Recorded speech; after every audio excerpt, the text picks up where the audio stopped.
series, both the Nanaimo and the AppleSox were kind of elbowing, shouldering to try and get that first-place spot in the West Coast League North Division, and then the AppleSox really delivered the knockout blow. Now the question is, can the AppleSox hold on to that first-place spot with Bellingham nipping at their heels? We'll find out when we get to the first pitch here in a little bit, as the anthem is about to be sung, both the American and Canadian national anthem. So don't go anywhere. Stick around. We'll be back on for starting lineups and first pitch in just a little bit.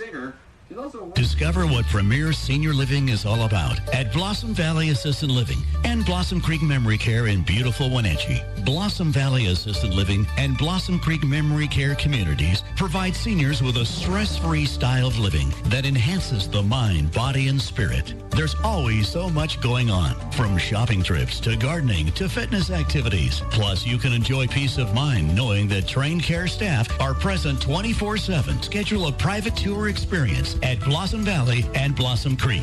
Hi, this is Jeff Rounds, president of Lipke Insurance. We've been serving the residents of the Wenatchee Valley since 1917. Over the years, we've expanded into communities across the state of Washington and beyond. We are proud to offer insurance products from many of the top carriers to help protect our friends and neighbors. Whether it's home and auto or farm and business insurance, we have the markets and the people to get you the right coverage at competitive prices. We are here to provide help before you need it. Let's talk today. Lipke Insurance. Call 888-902-1800. Online at lipke.com.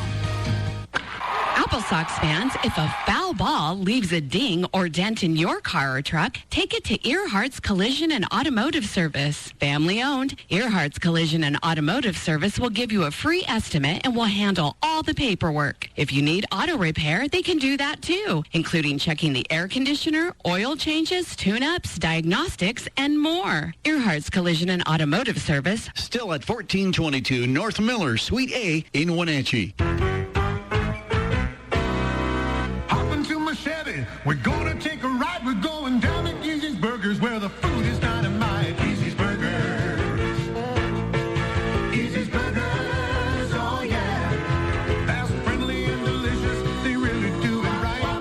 Serving up those burgers every day and every night. Big kids, little kids, mom and dad too. Easy's Burgers. Made fresh for you. Link Transit is your free, clean, and safe ride to where you need to go. Whether you need to go to work, school, run errands, or taking a day trip to Leavenworth or Chelan, Link can take you there. Save gas and don't worry about parking. Plan your trip with Google Maps, Apple Maps, or the Transit app. Skip the fuss. Take the bus with Link Transit. NCW.news is your source for accurate and intensely local news across North Central Washington. Part of Ward Media, an independent company committed to local journalism, NCW.news provides stories from our network-respected community newspapers. Stay informed with news from the Lake Chelan Mirror, Leavenworth Echo, Cashmere Valley Record, Quad City Herald, and Wenatchee Business Journal. With over 100 years recording the region's history, NCW.news and Ward Media keep communities engaged on the issues that matter most. Visit ncw.news for local news you can trust. Hey, AppleSox fans, let's talk about community. Today's broadcast is proudly sponsored in part by the Salcedo Group of Companies, now celebrating 25 years of HVAC, electrical, and high-scale development excellence right here in the Valley. But Salcedo is more than business. They actively back over 70 regional schools, nonprofits, and teams. From global philanthropy to the home turf, Salcedo is proud to be locally grown and dedicated to our community. Thank you for investing in our valley. Salcedo Group of Companies. Your teenage years are full of unknowns. Your bank shouldn't be one of them. With People's Bank Teen Access Checking, account holders can build healthy money habits while learning to manage their spending. There are no monthly service charges, no balance requirements, and if the parent or guardian has an existing People's Bank account, adding Teen Access takes less than 10 minutes. You know your teen, we know banking. Teen Access Checking from People's Bank. Easy for them, easier for you. Member FDIC. AppleSox and the Night Owls about to take each other on here. Game 1 of the series at home. And Jackson, what do we have on tap in terms of starting lineups for the Owls? Yeah, Aiden Nicola gets the start. He gets the start in left field as well. He's batting first. Batting second, the center fielder, Talon Zank. And batting third, it's the right fielder, Ethan Reynolds. In cleanup, it's the DH, Jacob Hayes. At first base today and batting fifth, it's Lucas Chiha. Batting sixth, the shortstop, Francis Subero. Batting seventh, second baseman, Cole Young. Getting the start at third base today. Batting eighth is Ryder Florence. And right off, batting ninth is the catcher, Clark Springs. Well, Aiden Nicola will march his way to that right-handed batter's box. Joe Thornton, the lefty, working kind of from the stretch as he takes a breath, steps back, and fires the first pitch of today's ball game, dotted on the outside edge to start things out with a strike. Yeah, and Joe, I mean, one of the best pitchers the AppleSox have here. So one of their aces, been here for 3 years. 0-1 pitch. And he runs this one inside and misses to even it up 1-1.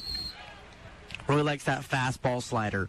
That's usually the combo he's working. Has some couple off-speed pitches he works with as well, but it's usually those two he bounces off of each other. He kicks back and deals. That's grounded hard up the middle, out of the reach of Brass and out of the reach of Dunn at second. And that's going to be a leadoff single for Nicola here in today's ball game. That's a pitcher's pitch, too. He left that low underneath the knees, and Nicola actually chased it. Was able to get a good barrel to it. Well, now it's going to bring up Talon Zank in the 2-hole today for the Nanaimo. And you mentioned that Joe Thornton, he's returning to Wenatchee this year. Spent the last 2 summers with the Sox, 2024-2025. Last year ended with a 1.77 ERA. It's very efficient from him. His first pitch to Zank is fouled, chopped back for strike 1. He was an all-star as well, and that's also after about maybe a quarter through the season. He was injured, had a bit of a pec problem, and then he came back and ended up putting on an all-star performance. Well, he's ahead here on Zank. Right-handed batter, left-handed pitcher. Thornton checks to first. Here's the pitch to Zank, and that runs outside for a very obvious ball.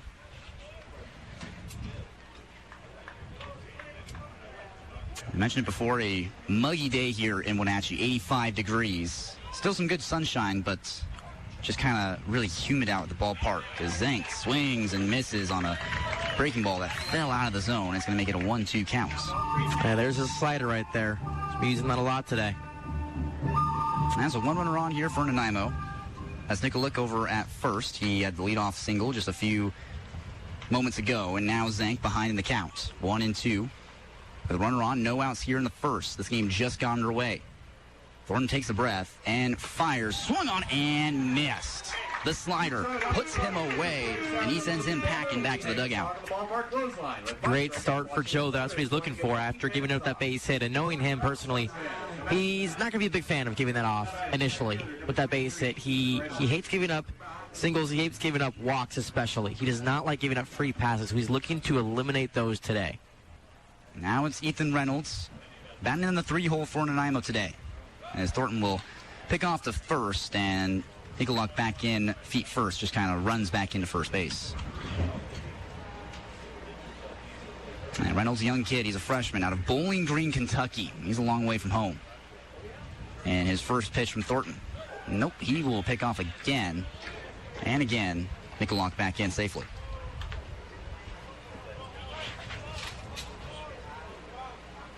And AppleSox wearing their home whites. Nanaimo, their light gray road jerseys. It's finally the first pitch to Reynolds. And that's a fastball that kind of runs in on his hands, and he chops it right past the AppleSox dugout for a foul ball. Yeah, lefty, so he does have that natural 2-seam run on his fastball. So it just makes his pitches even more effective, especially against these righties. As Thornton gets his signs and fires the 0-1. Check swing. Reynolds thought about offering it, but it was low and away to make it ball 1. Reynolds, one of the best hitters here on the Night Owls, batting .355. Leads the team in RBIs with 19. And he's getting the start today in right field. As Thornton's 1-1 delivery is crushed right past Casanola at third. It slips underneath his glove into left. They're going to wave Nicola into third. The throw to the bag. They got him. Wow. What a throw. Biazizo, the newcomer out in left field, just fires a dart right to Castanova at the bag, lays down the tag, and that's out number 2 here in the first. Yeah, they got greedy there, trying to send him over to third. And Biagio showing off his arm. I mean, it's his first time in Wenatchee, and he absolutely just hoses him, and he beat him by at least a step. Well, now what should have been one out and runners on the corners is now 2 outs and a runner on second base after that double there from Reynolds. Now brings up Jacob Hayes, sophomore from Anacortes, Washington, as Thornton's first pitch to him. Slider dropped in for strike 1. Hayes batting .369 this year, 24 hits. That's tied as well with Paoletto and Shields in first. The whole entire WCL. And Thornton will come set. 0-1 count on Hayes. Checks to second. Checks again. And here's the pitch. Oh, that's crushed to left field, but hooking well foul. It'll bounce off the berm, and that's just a long strike. They left that breaking ball right in the heart of the plate. He's lucky that Hayes was out in front of that one. And Hayes is the guy, if you look at the numbers from his past 2 years in Azusa, 19 home runs his freshman year, 15 home runs his sophomore year, and 10 home runs last summer with Nanaimo. This guy can crush balls, especially to left field. And here's the 0-2 pitch to him. Swung on, missed. Thornton struts off the mound, and he strands a runner at second base. Wow, what a way to start his day. The NightOwls get no runs off of 2 hits, no errors, and 1 man left on base. Joe Thornton gets the job done with his back against the wall. Still scoreless here in Wenatchee. We're going to step aside and be back for the bottom half of the first inning here on the Wenatchee AppleSox Radio Network. Hi, folks. Kelly Herschel from Valley Tractor and Rentals, your one-stop Kubota shop. Kubota and Valley Tractor is keeping it simple. You want the best-selling compact tractor? Buy a Kubota. You want the best-selling compact excavator? Buy a Kubota. You want the best-selling compact skid steer? Buy a Kubota. You want the best-selling diesel zero-turn mower? Buy a Kubota. You want the best? Buy a Kubota. Kubota and Valley Tractor since 1948, Baker Flats, East Wenatchee. Come celebrate Independence Day at the 12 Tribes Colville Casinos with our Independence Day hot seats. From noon to 4 p.m. July 4th, every hot seat player will have a chance to win up to $1,000. Play your favorite game for your chance to hear your name called for a hot seat and be one of 15 guaranteed winners walking away with $1,000. Don't miss the Independence Day hot seats July 4th at all 12 Tribes Colville Casino locations. Cooley Dam, Lakeshore, and Almac. 12 Tribes Colville Casinos. Far from the ordinary, close to the adventure. Gambling problem? Please play responsibly. Call 1-800-522-4700. I have come to the conclusion that one useless man is called a disgrace, that 2 are called a law firm, and that 3 or more become a Congress. And by God, I have had this Congress. 250 years ago, the spark was lit, and a new America was forged in the flames. From the Numerica Performing Arts Center and Jamie Donegan Productions, Hot August Nights features Tony Award-winning musical 1776. July 31st through August 15th at the Numerica Pack. Tickets for 1776 now on sale at numericapack.org. Back here, Paul Thomas Sr. standing at the bottom of the first here. AppleSox lineups here. Leading off is Jonas Shields, the center fielder, batting second. The DH, Kainoa Santiago, in third. It's Nikko Paoletto, the center right field. Leading up today is the catcher, Joe Coupland, batting fifth. The left fielder, Colin Biagio, his first start today. Batting sixth, the first baseman, Landon White. Batting seventh, it's Cooper Brass, the shortstop. Batting eighth, third baseman, James Casanova. And batting ninth is second baseman, Rafael Dune. And Jonas Shields from the right side, righty on righty. As Pazias from the windup. First pitch on the way to Shields. And he will lift this to shallow center field. Zank gives it a good look, plants his feet, makes the catch. So 1 pitch and 1 out here in the bottom half of the first. The designated hitter. Yeah, Zank kind of playing shallow there. You think of your normal center field depth, and with that fly ball, you take a couple more steps in than he actually did. So I don't know if he had a scouting report on Shields that he kind of leaves it a little bit short. I'm not sure. Well, in the wood bat league like this, a lot of balls that would normally carry further into the outfield, maybe would, bang off the wall. A lot of them just end up dying. There's not as much pop. So it is smarter to play a little bit further in as Pazias winds and delivers to Santiago, and he just misses it on the outside corner for a ball. And Santiago batting in the 2-hole today with Paoletto right behind him in the 3-hole. And so that's kind of flipped from what it's normally been. It's been Paoletto and then Santiago. 1-0 pitch. Skipped in the dirt for ball 2. Now, Santiago, we were talking to Thornton about it in the pregame interview. He has been, Santiago, just crushing the ball as of late. With your WCL Player of the Week last week, he's got 20 hits, 15 RBIs, 16 walks. As his 2-0 offering runs inside, jackknifes him back a little bit, and that's going to make it a 3-0 count on Santiago. He does a great job. It's just his approach at the plate. Always finds a way to get on, whether it's a walk or a hit. Pazias steps forward, and the offering on 3-0 is low. 4-pitch walk. Make it 17 walks for Santiago to continue his lead on the AppleSox. Just his approach right there. He always spits on those balls with his great eye. He recognizes the spin early, and that's why he's so efficient at the plate. And he doesn't swing at pitches that he doesn't want to hit. You know, that's kind of what separates the good hitters from the great hitters. And Santiago, a great hitter. He's batting .377 coming into today's game. And right back after him, Paoletto batting .387. So one-upping him in the average department. And the first pitch to Paoletto is yanked outside for a ball. Yeah, Paoletto's tied for first hits in the league in the WCL, along with Jonas Shields. Both have 24. 1-0 count on Paoletto. Santiago at first base. He just drew that walk with 1 out here in the first. Breaking ball missed a little high, and that's going to be ball 2. Paoletto's another guy. Great approach here. I mean, he's way more of a power hitter, the contact guy, but, you know, the stereotypical contact guy also has a great eye. And that stereotype of a great eye, give that to Paoletto here with power hitting. And Paoletto at one point was leading the Sox for walks for a good amount of time until Santiago just took the lead away from him. 2-0 offering to him right down the middle, taken for strike 1. And we're still scoreless here in Wenatchee, 0-0, bottom half of the first inning if you're just joining us. The game just got underway. First pitch was exactly at 6:35 p.m., so very punctual here in Wenatchee.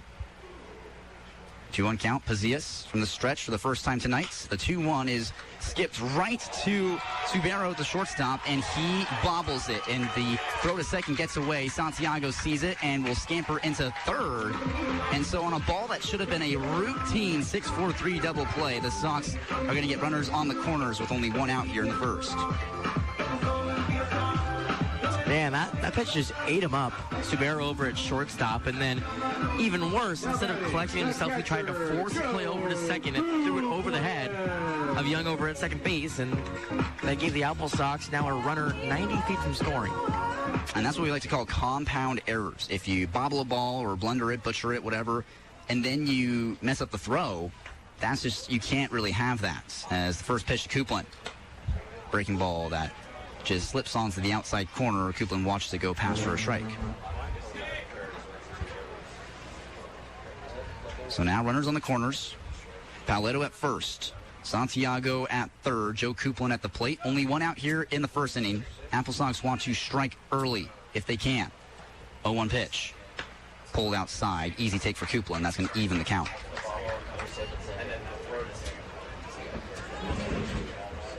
It's 84 degrees here in Wenatchee.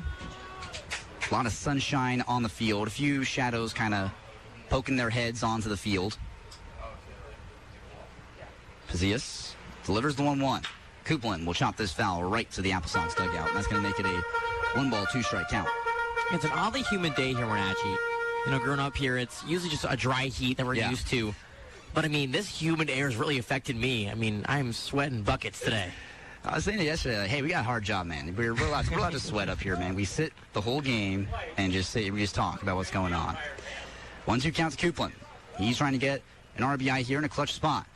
The 1-2 slider pulled away, and Coupland just watched it the entire way into the glove of the catcher for Nanaimo. And though he doesn't have as many at-bats as guys like Santiago or Paoletto, Coupland leads the team in a .417 at batting average. And he's got a 2-2 count here. Pazias, the pitch. Just a hair low. Great take by Coupland to fill up the counts. He's got 10 RBIs here, hoping to make this 11. Yeah, Coupland batting .417 with not the most amount of games played, but when he's come in, he has been very consistent at the plate. And the payoff pitch from Pazias. And he rips this right at Sobero at short. He's got the flip to second, throw to first. He gets it done this time, and they get out of the inning. 6-4-3 to sit down the AppleSox. So they get no runs on no hits, one error, and one man left on base. Still scoreless, moving into the top half of the second inning here in Wenatchee, and you're listening to it on the AppleSox Radio Network. When you need prescriptions filled, visit Wenatchee Clinic Pharmacy. Locally owned and in business since 1945, Wenatchee Clinic Pharmacy is your friendly Health Mart pharmacy ready to serve you. They've made it their goal to meet the special healthcare needs of families throughout North Central Washington. Stop in or use their convenient drive-thru to get all your questions answered and prescriptions filled. Wenatchee Clinic Pharmacy, 509-662-5801 and at 820 North Chelan. AppleSox fans, summers are hot, and the last thing you want is to turn on your car's AC and out blows hot air. Get your air conditioner recharged at Mid-Valley Automotive for just $287.74. And keep cool. This includes 2 pounds of 134A Freon. Mid-Valley Automotive works on all foreign and domestic models. Mid-Valley Automotive, 270 East Penny Road in Wenatchee. This summer, splash your cares away and create unforgettable memories. Treat your family and friends to Slidewaters Lake Chelan. Overlooking the majestic Lake Chelan Valley, Slidewaters is your one-stop vacation paradise with 11 fun-filled water slides. Cruise down the downhill racer, slide down the completely enclosed Purple Haze, walk down the Lazy River, and the kids will love the Aqua Zoo. Their well-trained, friendly staff will ensure your stay is safe and lots of fun. Slidewaters Lake Chelan, now open through Labor Day. Visit slidewaters.com for more information. Well, an error put 2 runners on for the AppleSox there in the first inning. They had runners on the corners. They had Paoletto at third, Santiago at first, and then Joe Coupland coming to the plates and grounded into a routine, tailor-made 6-4-3 double play to end the inning. So now we're into the top half of the second frame. We're still scoreless in Wenatchee, game 1 of this 3-game series versus the NightOwls. Thank you for joining us here on the AppleSox Radio Network. I'm Smith Slide, joined by Jackson Dodd. Joe Thornton still on the mound as due up here for the NightOwls. It'll be Lucas Chiha, Francis Subero, and Cole Young. Not Cole Young from the Mariners, Cole Young from Nanaimo. As Chiha getting ready to step into the box. Looks like Kano Morisaki, sorry to cut you off, Kano Morisaki is now catching the AppleSox. I don't know if Coupland was, took a wrong step or something in his last at bat, but it seems like something was bothering him. He got pulled out of this game. Yeah, so like you say, Morisaki, a returner to the AppleSox, takes over for Coupland behind the plates, and the first pitch to Chiha just misses high and away for ball 1. And Morisaki, he's a bit of a night owl killer in a sense. He had 2 home runs in game 3 against them back up in Nanaimo. Here's the 1-0 pitch to Chiha. Runs inside, kind of brushed past Chiha's belt buckle for ball 2. And one of them was I believe, a 2-run home run, and the other one was a grand slam. Yes. The first grand slam of the year for the AppleSox. And back-to-back at-bats, too. I think it was the 4th and 5th inning. 2-0 count on Chiha. Thornton with the breath, the lift, and the pitch. And he just eludes that upper outside edge, so 3 straight balls to kick things off here in the second. But yeah, Morisaki, not a bad pick to bring into today's game. 3-0 pitch. That's well high. Easy take by Chiha. It's a 4-pitch walk to get a runner on base here for Nanaimo. First free pass today offered by Joe. Of course, I was saying, he's not the type of guy who likes to give out those. I think, honestly, the walks annoy him more than giving up a hit. Now it's Francis Subero, left-handed batter, versus the left-handed pitcher, Thornton. He's got a runner on. Here's the pitch to Subero, and he's going to lift this off the end of the bat to shallow left field. Biazizo comes in, makes the catch for round number 1. And Biazizo just got to the ball team, the AppleSox today. Got in today, got suited up, and is getting the start in his very first day in Wenatchee. And he had that real great throw to third base back in the first inning to cut down Nikko, who was trying. He was really grinding to get to third base, and they were able to get him out there. That's the first pitch to Cole Young, low and inside. And, you're probably hearing me say that, that pitch there to Cole Young. Thinking this is a weird rehab assignment for the Mariners' second baseman. But it's not. He's redshirt freshman out of Liberty, Missouri. 1-0 pitch to him. Swung on. Missed. Good pitch there from Thornton to get him to swing through it. And, of course, Cole Young, starting second baseman for the Mariners. Kid from Pittsburgh. 1-1 count, 1 out, 1 runner on. Thornton from the stretch looks over and now delivers. Swung on, missed. Great pitch. Breaking ball at 80 miles an hour. Gets him to fan through it, and that's going to be a 1-ball, 2-strike count now.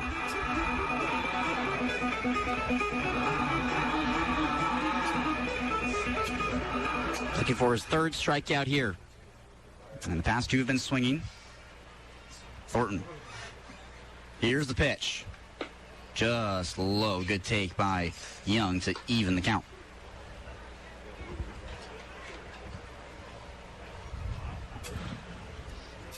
So 2-2 count. 1 out here in the second inning. 1 runner on for the Night Owls. That's Chiha at first. Thornton's 2-2 pitch. Rounded right up the middle. Dunn has it, steps on the bag, throws to first, and they got it. Thornton able to get a 2-ball right to the newcomer Dunn. He turns it, and that is the inning. Nanaimo sends the minimum to the plate, so they get no runs on no hits, no errors, and, of course, nobody left on base. We're still scoreless, heading into the bottom half of the second. Smith Slide joined by Jackson Dodd here on the AppleSox Radio Network.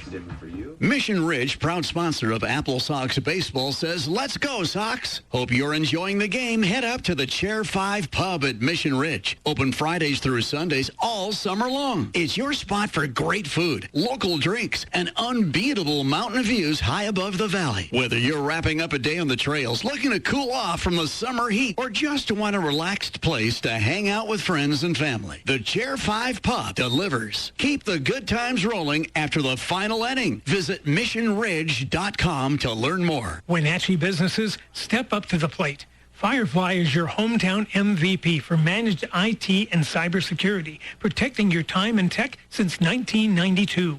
For a limited time, Firefly is offering a free vulnerability scan to help pinpoint the gaps in your security and bring clarity to your risks before they turn into errors on your scoreboard.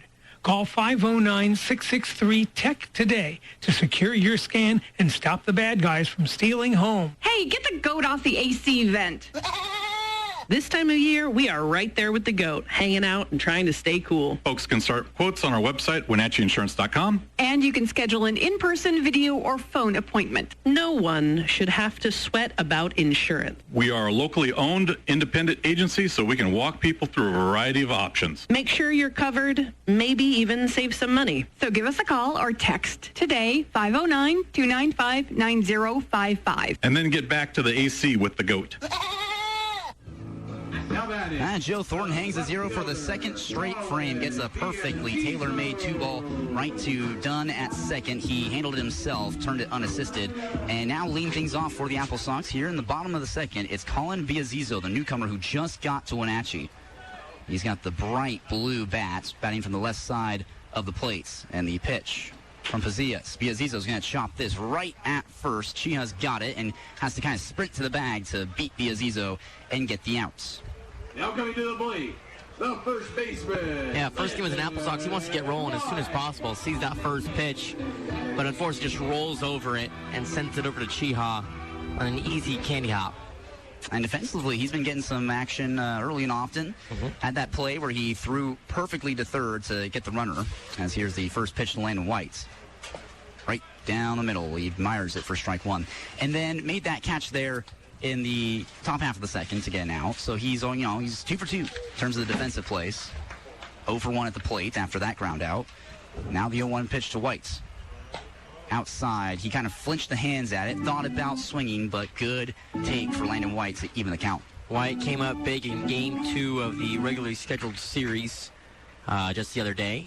A RBI double to walk it off to the AppleSox 5-4. Pazillas. His 1-1 pitch skipped right on the outside part of the plate for a ball 2. Now Landon White joining the AppleSox from Gonzaga. Before Gonzaga, started at Mount San Antonio, JUCO. He was one of those guys who skipped his second year of JUCO to go straight to the D1 level. 2-1 pitch, skipped right almost on top of home plate. That's going to be ball 3. And you can't blame him batting .481 in the JUCO in 241 at-bats with 116 hits. Man. Yeah, 116 hits in 1 year is insane. He's got a good count here, 3-1 with 1 out. Pazias the pitch. Just outside, ball 4. Great discipline for Landon White. He's got a 1-out walk to get himself on first base. Second walk from Pazias today. He also walked Canoa Santiago in the first. The shortstop, Cooper Brass. And Cooper Brass now, who has been really good for the AppleSox since arriving during that Kamloops series, but as of late, he's been struggling a bit at the plate. He only has 3 hits in his last 7 games. And he's got Landon White on first base with 1 out here in the second. Still scoreless here in Wenatchee. Pazias the pitch really runs it high and inside. Gives him a close shave for ball 1. Sox looking to avoid the fate they had in the first, the ground ball double play. Pazias, the right-handed pitcher. Cooper Brass, the right-handed batter. Here's the pitch from Pazias. And he kind of tries to drop the changeup past him, but falls underneath the zone, and a good take there for Brass.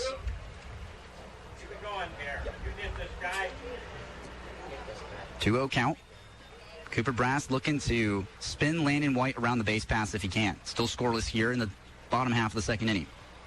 Pazias lifts and deals. Rips right to the glove of Florence at third.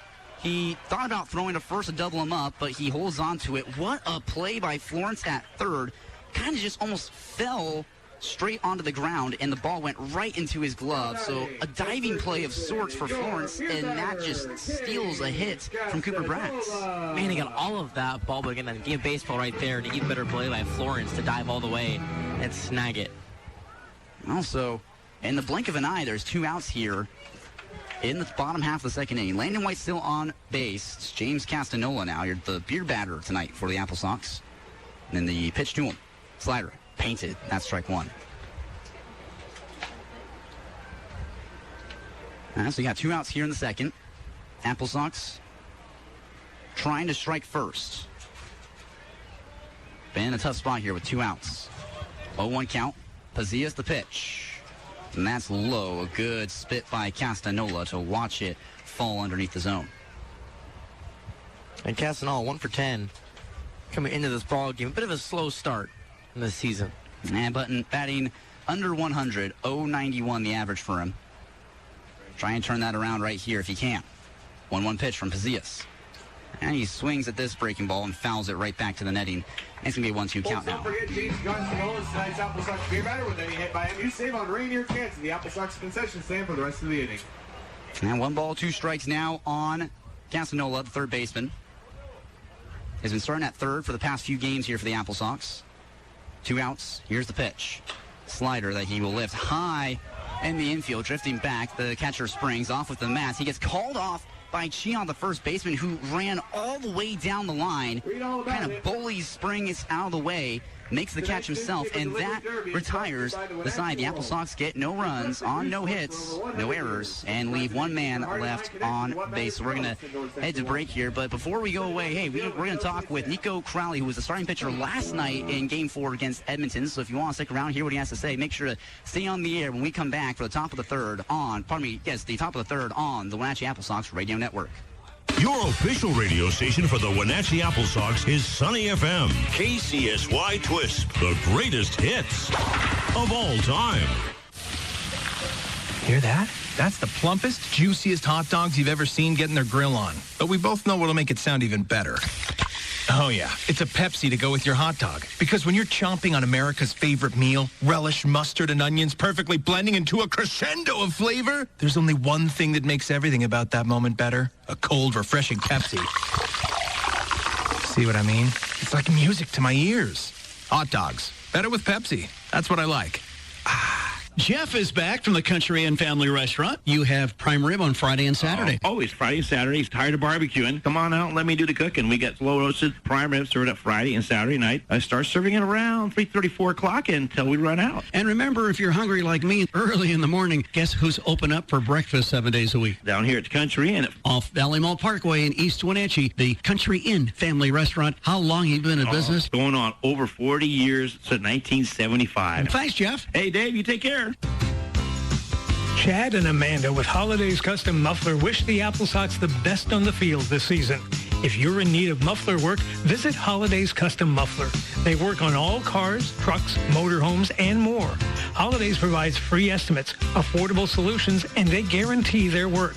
For an appointment, call 509-888-0128 or stop in at 400 South Columbia Street in Wenatchee.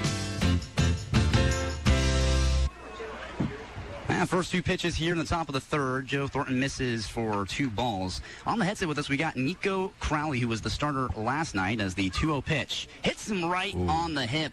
That has just got to sting. Ryder Florence. Yeah. That looks to be a fastball. Yeah, just got him right on the left hip, and that's a leadoff hit by pitch to put him on base. Yeah, but I love that. Shows that he's able to go inside with confidence. I'd rather him go inside and miss than leave it middle and let him do damage to the gaps. Trying to attack the zone, basically. Yeah. And you do that a lot. We saw that yesterday. Yeah. You're not afraid to attack the zone. No, I love throwing strikes. Striking people out is the best part of the game. First pitch to Clark Springs. He'll smack this foul on a few hops right past their third base coach there, and that's foul. Yeah. Hopefully he can locate a way off speed here, maybe get a rollover and get a nice pretty 2-ball, get a double play going. 0-1 pitch. Fouled right off the face of Morisaki, who just came in to the game in place of Joe Kuplin. And Jackson and I were talking about that. You were down there, I believe, when they made that switch. Do you know what was going on down there? I think his right hamstring tightened up when he was running down the line in I believe the first. So they'd rather play it safe than sorry. 0-2 pitch. Line softly right to throw it. Makes the catch. Throw to first. Not almost inside. had him. Very close. Very close. I was ready for that. Man, Dunn, who just got to the AppleSox today, that kind of perfectly serves up to him on a little line drive and makes that catch. Tries to make the throw, doesn't get it. Served up to him on a platter. Yeah. And so Dunn just got here. Have you talked to him at all? Have you gotten to know him at all as a guy?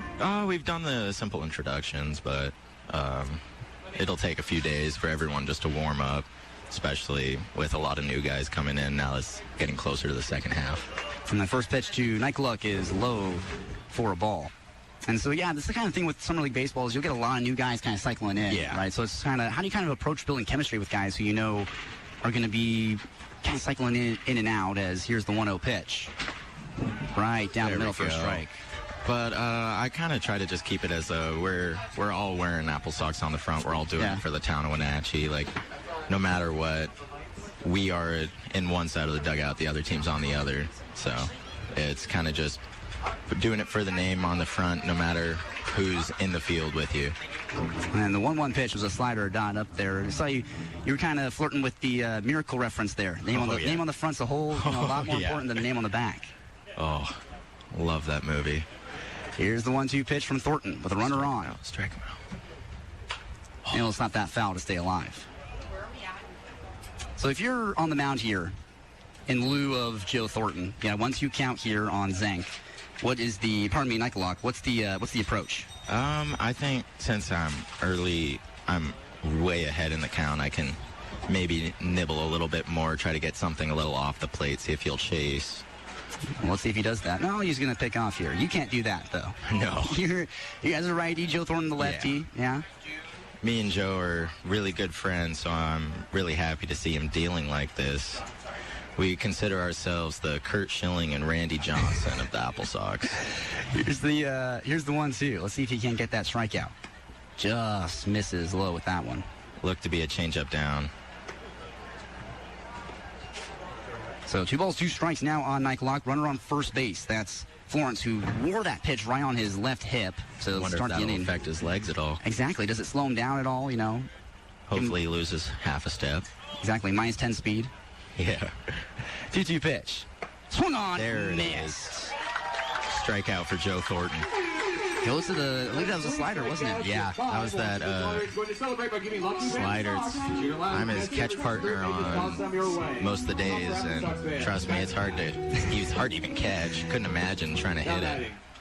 Gets you a little bit nervous when you're catching with no gear on, nothing. Oh, nothing. Just throw the glove out, shoot up a prayer, hope it goes in the glove. Here's the first pitch to Zank. And he misses high with that fastball. That's going to be 1 ball, no strikes now to Zank. Yeah. I wonder if the mound is affecting at all, because this mound's a little weird. It's a little less of a slope than other mounds. 1-0 pitch. Here it is from Thornton. No, it'll just pick off. See, even that move's fooling us up here. As a lefty, it's the lefty pickoff move is kind of a creature of its own. Yeah, it's definitely one of a kind. Only lefties can do it. Yeah. Not a lot of lefties can do it quite like Joe. 1-0 pitch. Runs inside and just misses the edge. That's going to be ball 2. A little close there. Morisaki probably trying to pull that back into the zone for a strike, but 2-0 the count now. Thornton set from the belt buckle. Takes a breath and the 2-0 pitch. Misses with the slider. Kind of slipped out of his hands there, so it looked like. Looked like it just popped out a little too early. It's really hard to nail that pitch in the strike zone just because it moves so much. Well, he's got 3 balls, no strikes on Zank. He needs to battle back here. The lefty's 3-0 delivery. That's well low, well inside. That's a walk. And now 2 runners on for the for the Night Owls here in the 3rd. That's the 2nd walk today for Thornton. And walks were kind of, seemed like the kryptonite yesterday for you guys. There were some free passes there in that game, and obviously rough loss yesterday, 7-0. Yeah, I was a victim of it too. I had 2 walks in 4 innings. Kind of strayed away from my little motto I have of 2 of the first 3 pitches for strikes. Here's the first pitch. That's grounded hard right to Dunn. He swallows it up, steps on the bag, and gets the out to end the inning. Great play there by Dunn to close it out, and we're going to move to the bottom of the 3rd. Crowley, you're going to stay on the mic with us for this next half inning, and we'll be right back here on the Wenatchee AppleSox Radio Network. At Banner Bank, cheering on the AppleSox is just one more way they show their appreciation for the Wenatchee Valley. When it comes to your finances, it's all about how they can help you move forward with truly personal service, smart financial solutions, and being the local expert by your side when it matters most. In fact, Banner Bank has been named one of the 100 best banks in America by Forbes for 10 straight years and one of Newsweek's best regional banks again this year. Stop by your local Wenatchee branch or visit bannerbank.com. Banner Bank member FDIC. We're here for those who build America. Those who believe that giving everything we've got today will pay off tomorrow. Who will drive America forward for 250 years to come. If that's who you are, you should pay what we pay. Now get employee pricing across a full lineup of Ford trucks and SUVs. Employee pricing. You pay what we pay. Only from your local Ford dealer. Employee pricing on now at Pat Armstrong Ford, East Wenatchee. NCW.News is your source for accurate and intensely local news across North Central Washington. Part of Ward Media, an independent company committed to local journalism, NCW.News provides stories from our network-respected community newspapers. Stay informed with news from the Lake Chelan Mirror, Leavenworth Echo, Cashmere Valley Record, Quad City Herald, and Wenatchee Business Journal. With over 100 years recording the region's history, NCW.News and Ward Media keep communities engaged on the issues that matter most. Visit NCW.News for local news you can trust. Looks like it's 912. Yes, 912.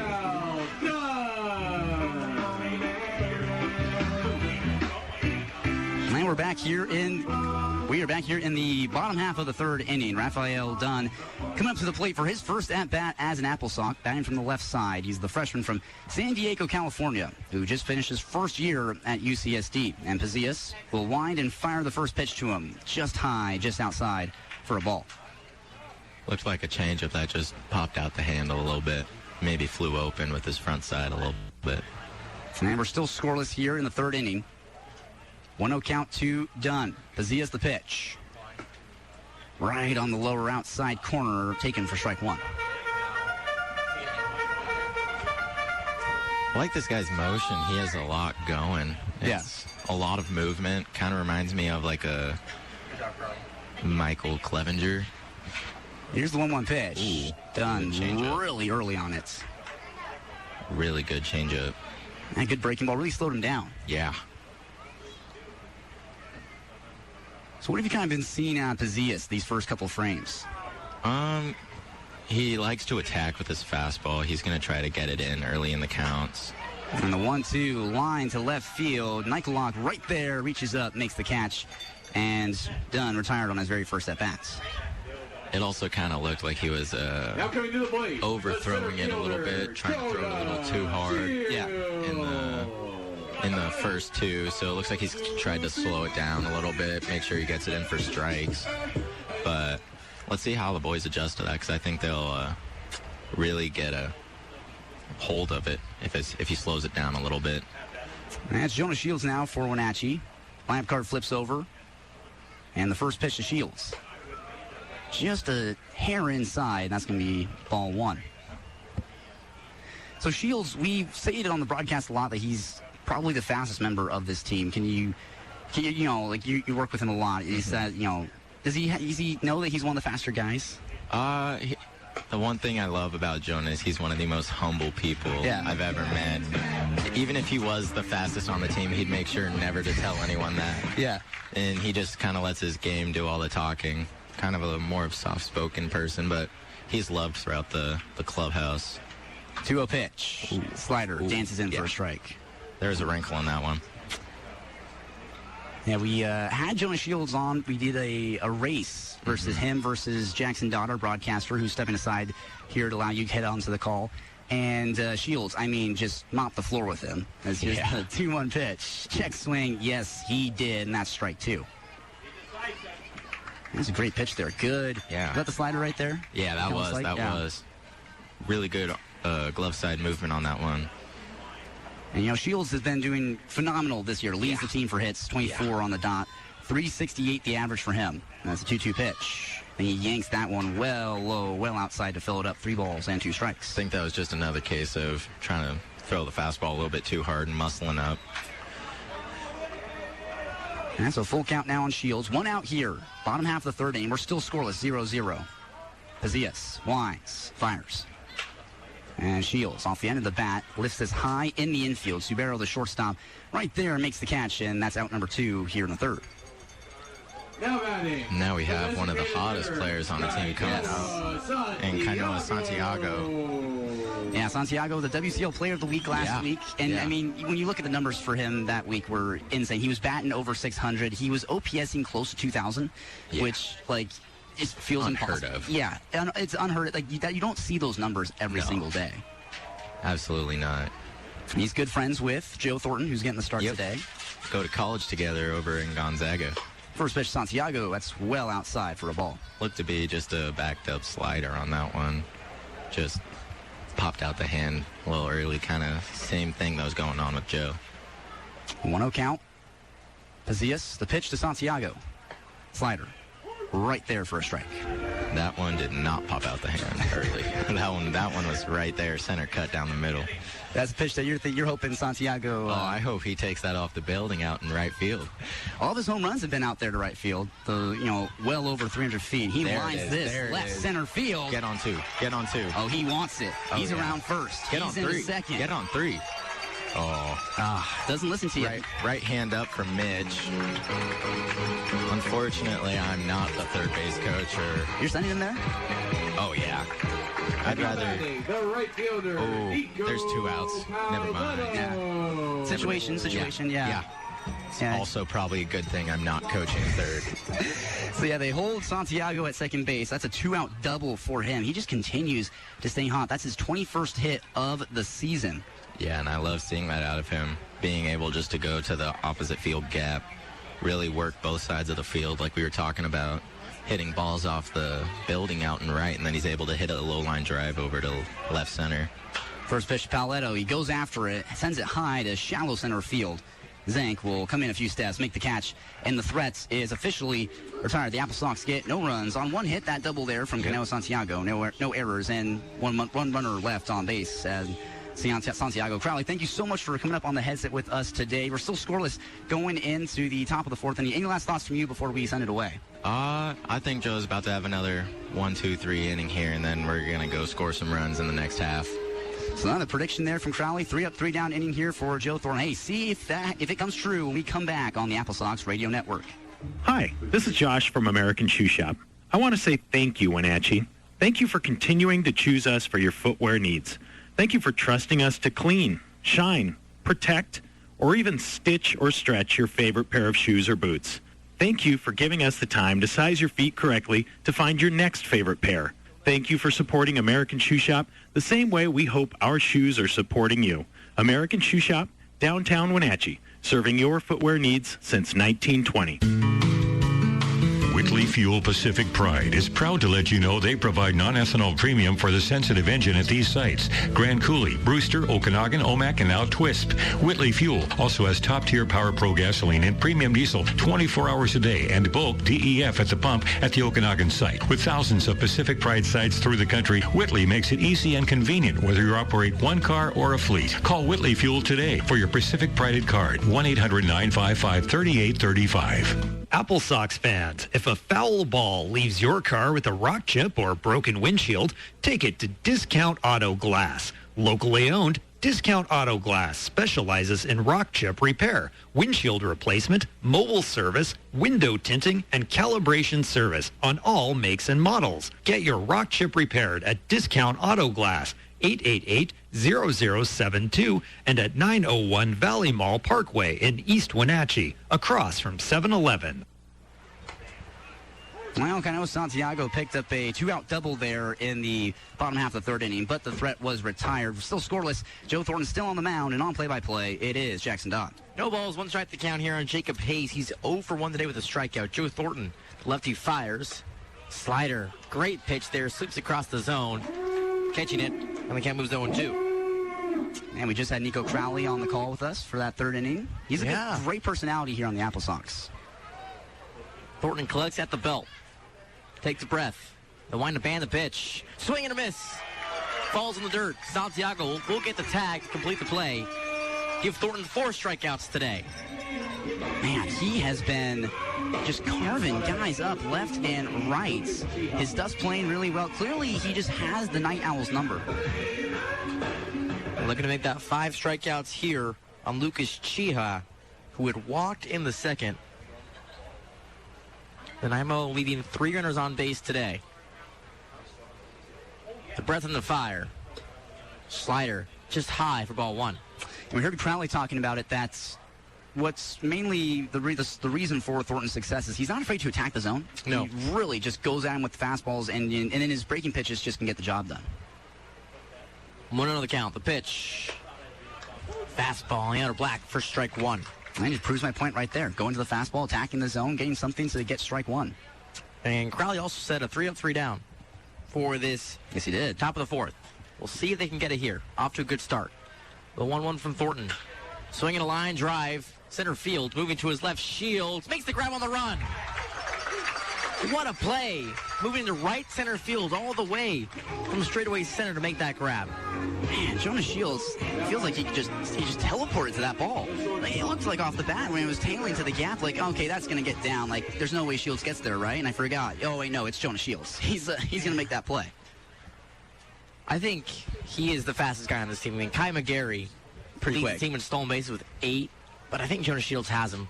First pitch from Thornton. It's a strike to Francis Sabero. Sabero 0 for 1 today with a fly out in the second inning. Enters this game 1 for 16. Thornton pause and the 0-1. Swinging a ground ball to second base. Dunn gloves it, throws to first. And 3 up, 3 down. Crowley called it. No runs, no hits, no errors, and no men left on base. It's still scoreless as we head down to the bottom of the fourth here on the AppleSox Radio Network. Batter up for a big milestone. A proud sponsor of today's game, the Salcedo Group of Companies, is celebrating 25 years of trusted HVAC, electrical, and development work in our valley. Beyond their expertise, Salcedo is hitting it out of the park with philanthropy, generously supporting over 70 nonprofits nonprofits, churches, and schools across Chelan, Douglas, and Grant counties. They're proud to be locally grown and committed to keeping our valley a great place to call home. Thank you, Salcedo Group of Companies. Hit a home run with LocalTel Communications. For over 40 years, we've been Central Washington's trusted telecom provider, delivering fast internet and reliable phone service. Whether you're streaming the big game, video chatting with loved ones, or running your business smoothly, LocalTel has you covered. Join the LocalTel family today and enjoy the best connectivity in the region. Visit us at localtel.com to learn more. Summer starts with membership at the Rack. Pack your calendar with camp, rack, swim, and tennis lessons, summer swim team, indoor and outdoor pickleball, tennis tournaments, play programs, and so much more. It is so easy and fun for the whole family to stay active and fit all summer long when you join the Rack. Summer classes and camps are filling fast, so don't delay. Call the Rack today. That's Wenatchee Racket and Athletic Club, or use the Rack app for program registration. See all the details at rack.org or call 662-3544. The Rack, where we play every day.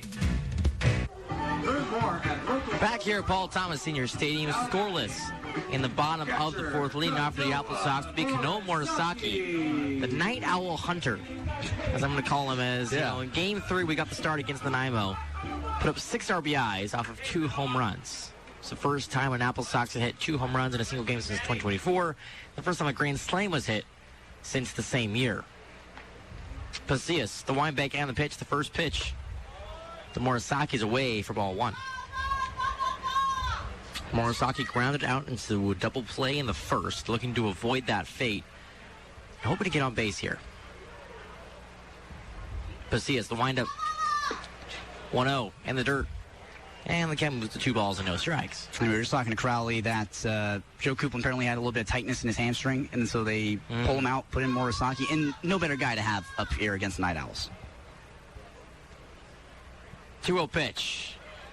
Morisaki takes it just outside for ball 3. And I was watching Morisaki take BP today, and he had a couple balls that he hit out over the left field fence, a few over the right field fence, so he was hitting homers to both sides of the field. Looking to do that here. The 3-0 pitch from Pasillas. Down the outer black for strike 1. Absolutely dotted it up there.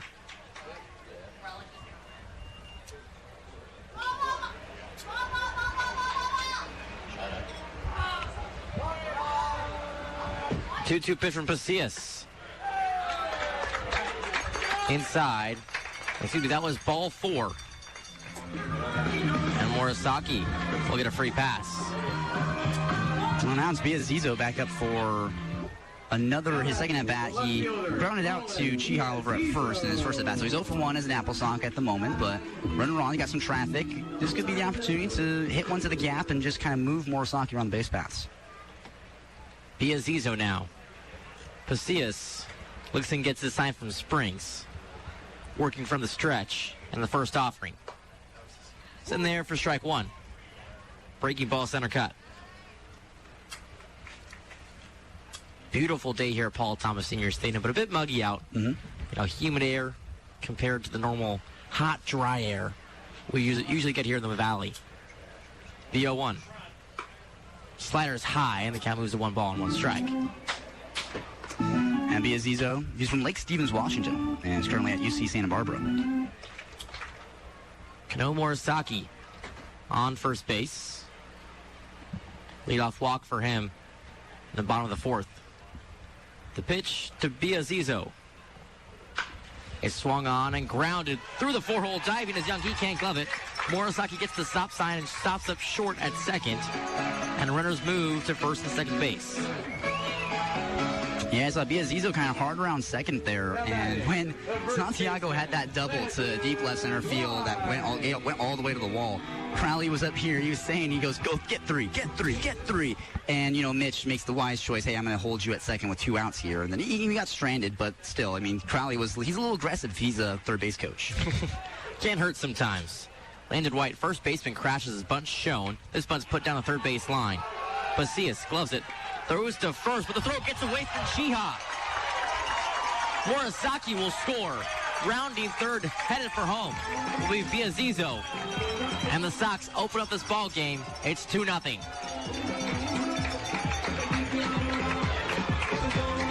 And they will say the ball is out of play, so Biazizo will have to drop back to third. Saki still does score, so it will be officially 1-0 AppleSox. And RBI double there for Landon White. That's his third double of the year. Of course, his second double came in Game 3 against Edmonton on the second day of the game where he banged it off the wall. And pardon me, that is going to be an error, actually, so it does go down as an error, essentially. But still, I mean, Landon White coming up when it matters. Cooper Brass now 0 for 1 today. Runners in scoring position. The first pitch to him is a slider. That's just up for ball 1. Biazizo at third. White at second base. It's totally up to you because I told her about it. Okay. Pasillas is 1-0. They want to do it as soon as possible. Breaking ball clips the inner half for strike 1. And you can see that on that when he dropped down that bunt and they threw to first, the second baseman Young. I don't know if he just broke late or just wasn't in the right position, but he wasn't there and was having to rush to the bag, and that's why it got past him. Infield plane in on the grass, the 1-1. Swinging a ground ball through the 4-hole. That'll be a base hit. Biazizo scores, and it's 2-0 Sox here in the bottom of the 4th. You know, I was saying in the pregame that Brass was a little cold, hadn't been quite performing up to what he was doing against the Kamloops in Springfield, and proves me wrong right there. Just splits the right side with that single, scores a run, extends the lead. That's exactly what you want out of your shortstop, Cooper Brass. White got the stop sign at third, so those runners at the corners. And catcher Springs, well, I want to talk to his pitcher here with that. We'd like to thank Banner Bank. At Banner Bank, we're excited to cheer on the Wenatchee AppleSox at home and away games. Banner Bank, member FDIC. We're huge fans of local sports in the community and proud to support AppleSox baseball. We hope to see you at the ballpark. Banner Bank, member FDIC. Embark on your next RV adventure at 12 Tribes, Lake Chelan Casino. Full hookups, lakeside views, and gaming just steps away. Reserve your perfect spot today at CalvoCasinos.com. 12 Tribes Calvo Casinos, far from the ordinary, close to the adventure. So now digging in is James Castanolo. Runners at the corners for him, and no outs. Sox lead 2-0. The pitch from Pasillas is taken, but it's a strike on the outer half, and the count is 0-1. Castanolo enters this ball game 1-10 with 3 walks this year. The 0-1. Swung on and missed. Fastball right by him. The count's 0-2. Runners at the corners. That was 88 miles an hour there on the fastball. And to be honest, what we've seen from some of the velocity these past few days, that seems pretty slow. We had some guys who were running up to the low to mid 90s, and that makes 88 look like a changeup. 0-2 pitch from Pasillas. Taken high. And what's funny is that 88 miles an hour is actually probably some big leaguers, change up, minor off speed. Like that's to them, that's like, oh, this isn't even my final form, right? That's like they can throw much harder than that. I mean, you got guys like Mason Miller throwing 102 at least. Yeah. Runners at first and third, no outs. The 1-2 pitch from Castanolo. Runner goes, and it'll be off his elbow guard. Excuse me. They're going to say he was off the bat. They're going to say he leaned into that one. Yeah, it's what it's looking like. He's saying that he just didn't make enough of an effort to get out of the way. You don't see that called all that often because it's kind of hard to, I don't know, prove would be the word I'd say, but like it's hard to like really determine like, hey, was it that he didn't get out of the way or that he intentionally leaned into it? And I mean, now Darlington talks to the home plate umpire trying to plead his case, and now they're going to talk and try and sort it out. But it's kind of a tough break there for Castanolo. Yeah, and honestly, with the Evo shields and all the protection you have now in the game, there's less of a point to try and, shrink back or try and protect yourself because that protection does it for you. So they will call it a batter interference. And so Brass, who tried to steal second base, will have to go back to first. The ball is called dead. So how does one write this down in the scorebook is my question. Is it strikeouts? Ooh, that's a great question. We'll have to. It will go down to the strikeout. Rafael Dunn takes a ball high for ball 1. That would be the first strikeout of the night for Pasillas. And your pretty untraditional, unconventional strikeout.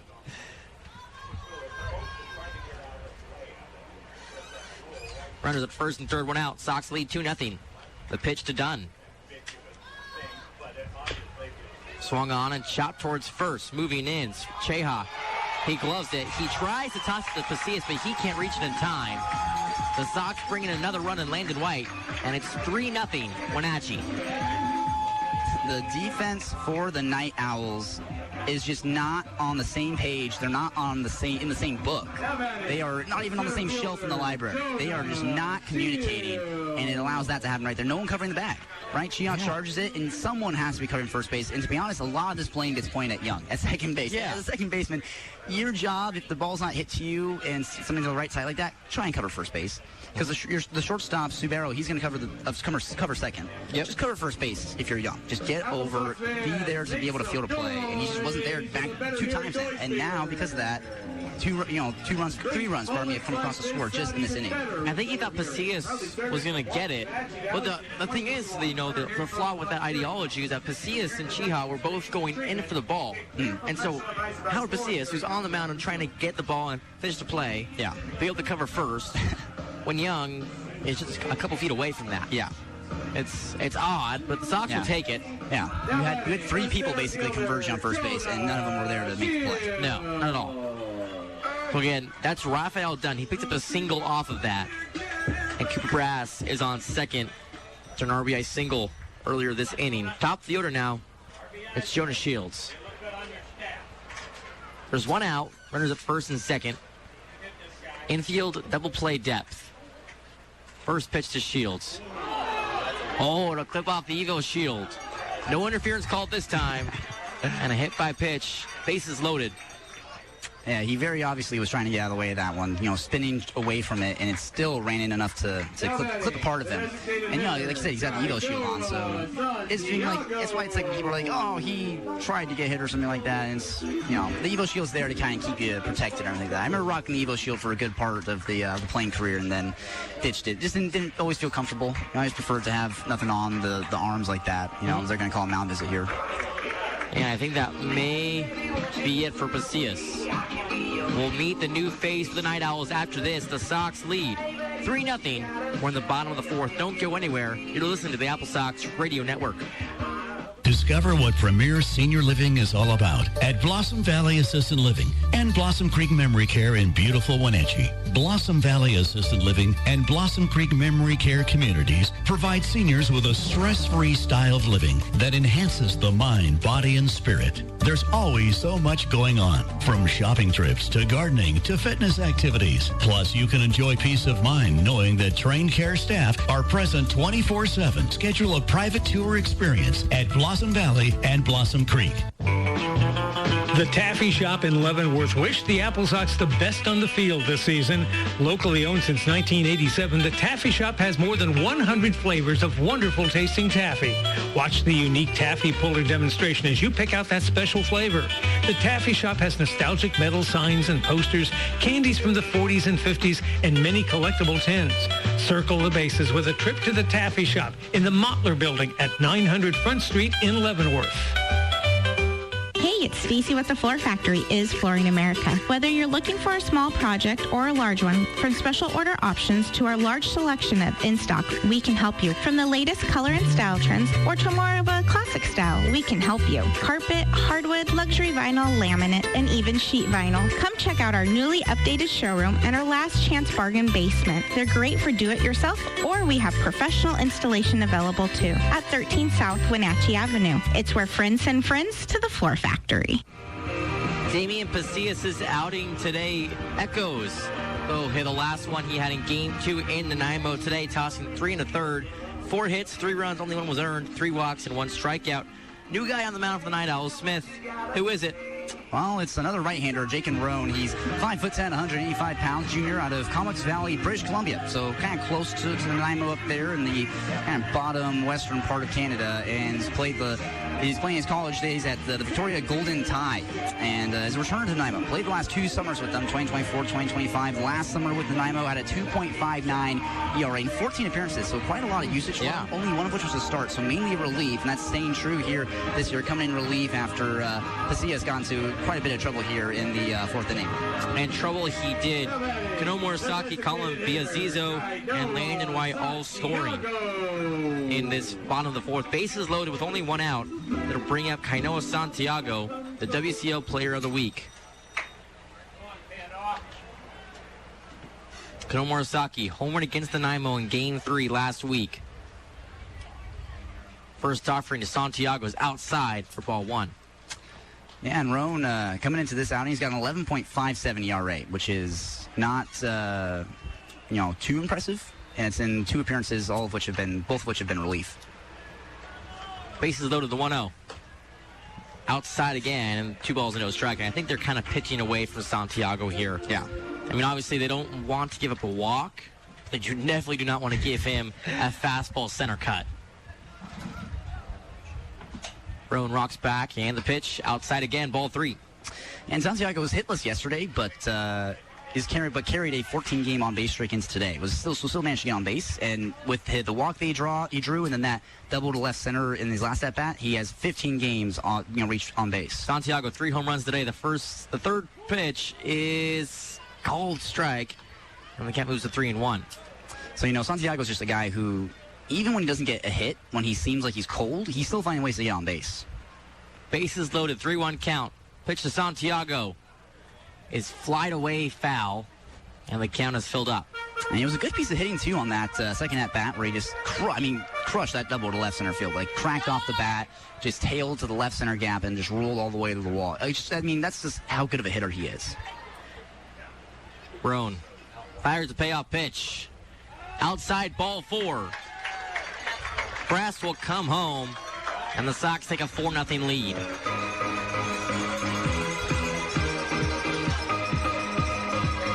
Now batting, the right fielder, Nikko Paoletto. 3 passes this inning, a hit by a pitch to Jonas Shields, and 2 walks issued to Morisaki and Santiago. Here's Nikko Paoletto, bases loaded, and 1 out.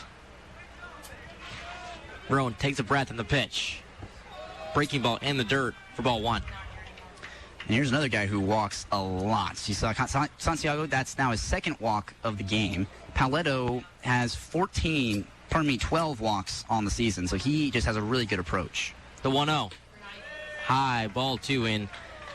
If you're Roan, this is kind of the worst spot to be thrown into right now. Yeah. Both just with how the situation is, but the lineup you got coming up. The first batter you had Santiago, and now it's Paoletto. Mm-hmm. 2 of the hottest bats in the whole entire league. The 2-0. Swing a line drive, deep left field. That'll go towards the wall. 1 run will score. Coming home is Shields. And Santiago will come in as well. Bases clearing double. Nikko Paoletto.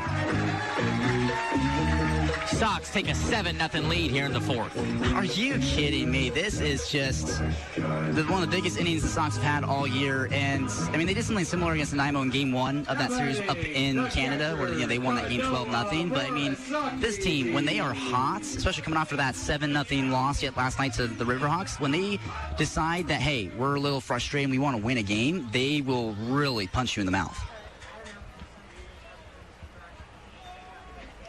Morisaki now. Lead it off this inning. First pitch to him. Hits him right on the lettering. Second hit by a pitch this inning. 4th free pass.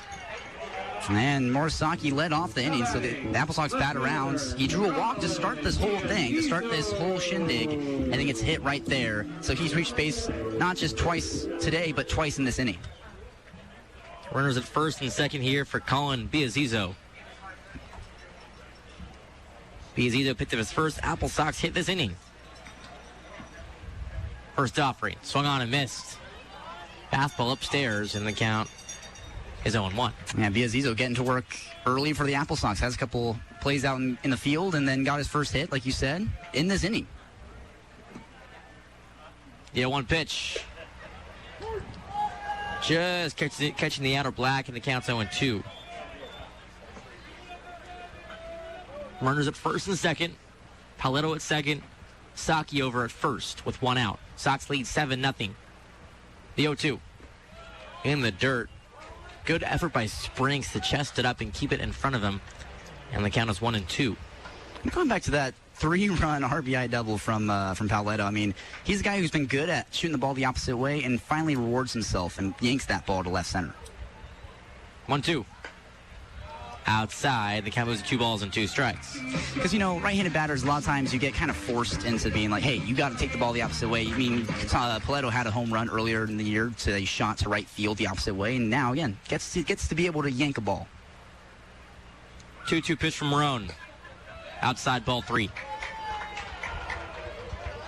And with that, bases clearing double, Paoletto moves to 17 RBIs this year.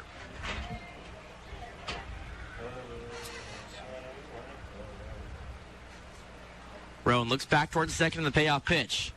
Swung on and popped up. Shallow left field. Subero moves back and makes the grab for the second out of the side.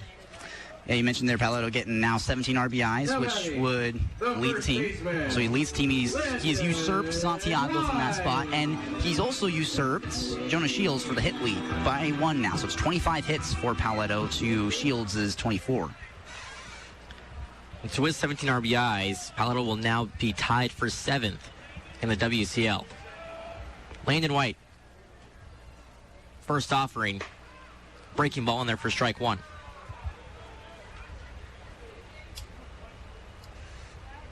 Yeah, Saki still at first. Paoletto also at second base as the shadows are being cast across Paul Thomas Senior Stadium now as the sun begins to set. The 0-1. Deflected back and out of play, and the count moves 0-2. And Landon White started the scoring in this inning when he dropped down that bunt right back to Pasillas, the starting pitcher today, who just got chased out. And they threw to first, and Young, who was trying to cover first base, just was late to get to the bag, and that error kind of sparked everything here. Rowan's 0-2 pitch. Yanked outside, gets away from catcher Springs. Runners will hold up where they're at. And the count moves to 2 balls and 2 strikes. Man, way to work, Springs. That ball was, in the other batter's box, and he just kind of dove and wore that one right, off the chest plate and pushed it in front of him. Doesn't let it get behind him or kick to the side. Keeps it right in front of him. The 1-2 is yanked down the third base line. That'll be a base hit. Excuse me. They'll call it foul. And Morisaki was a little late to get the memo there. He was in high gear coming around second and head into third well after they made that foul call. And it works out nicely for him. He just kind of rounds third and just walks on a straight line right back to first base. 1 ball, 2 strike to count. Just an inch foul. Yeah. Ed White will trot back in there. 1-2 pitch to him. Is dribbled down the third base line into the AppleSox dugout. Count remain 1-2.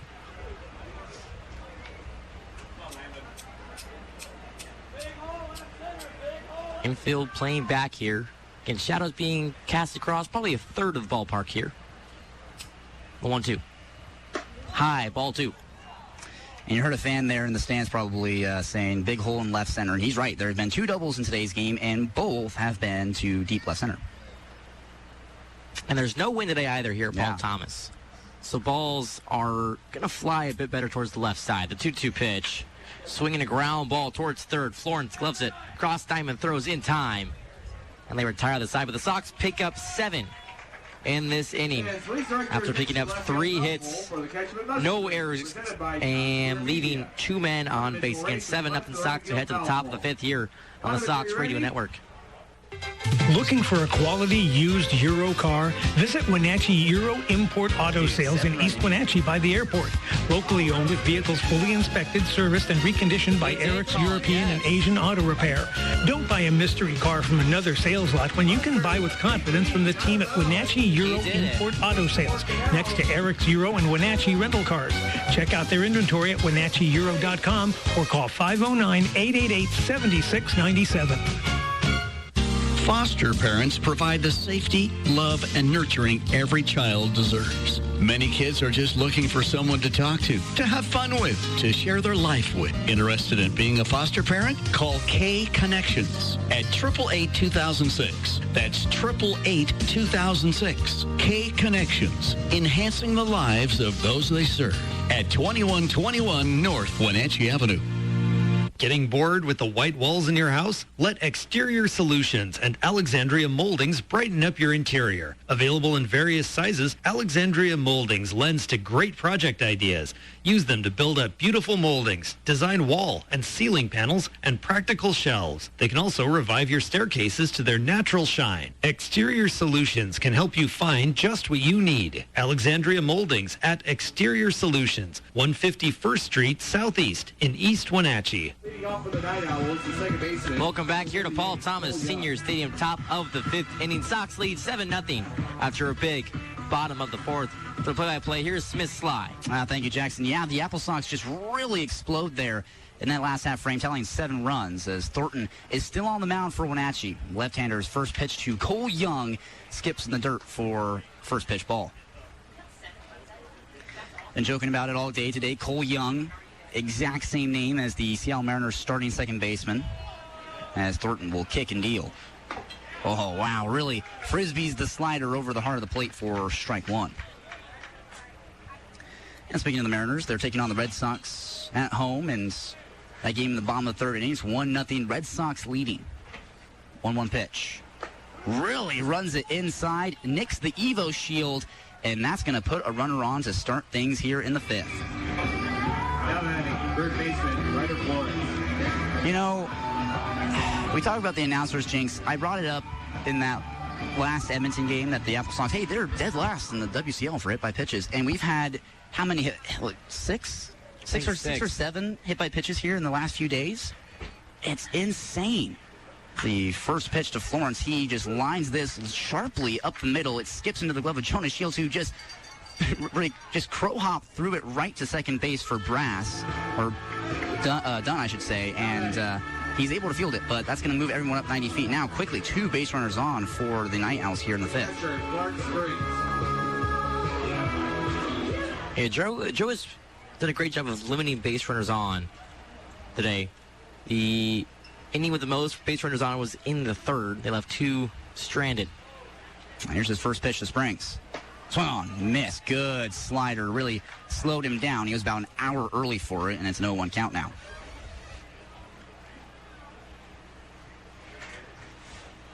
That's an 0-1 count, no outs here in the top half of the fifth. 7-0, AppleSox leading by a pretty good margin. The 0-1 low, and Morisaki has to slide on his knees to keep it in front of him.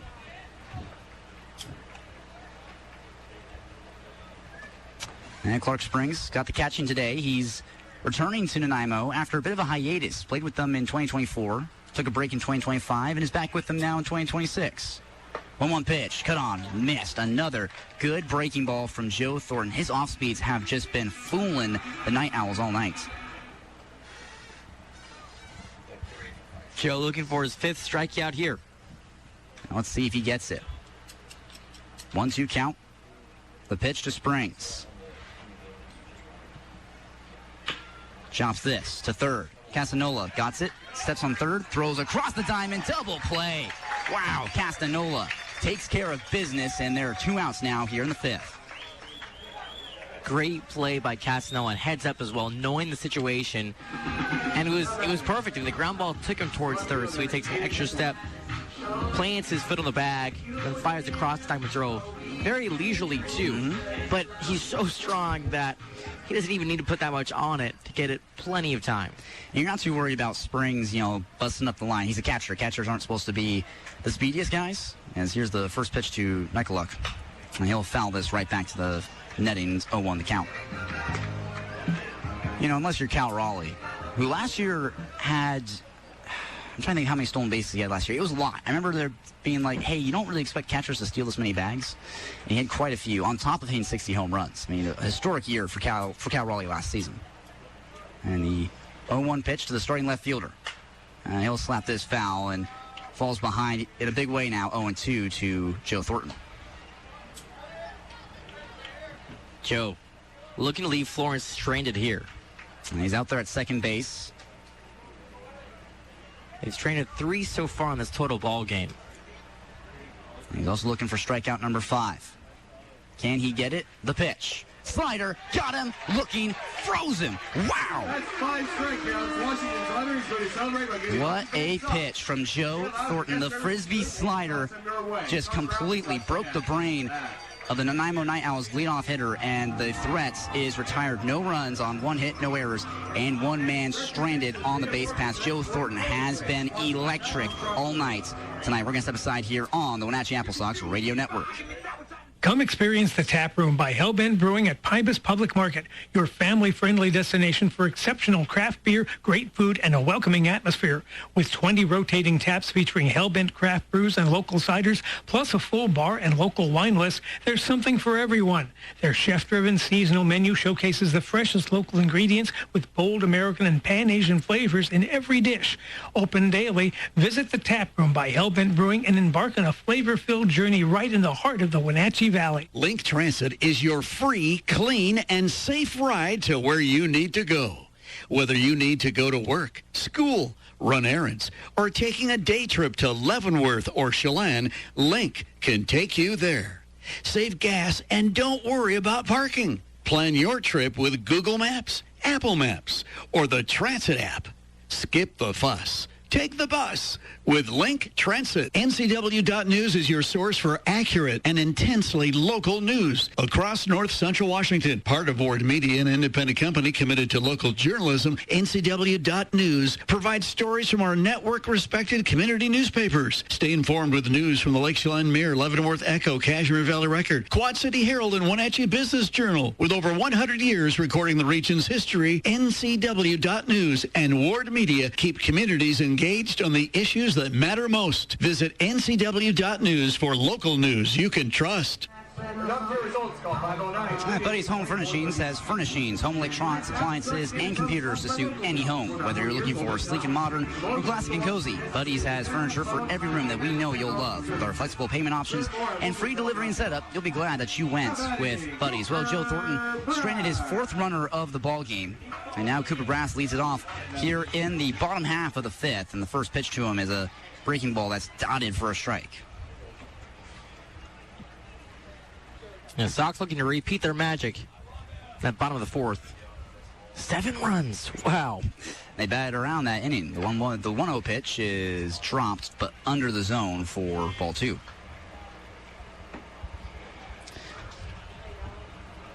And it's not every day you get a 7-run inning. Just stringing hits together.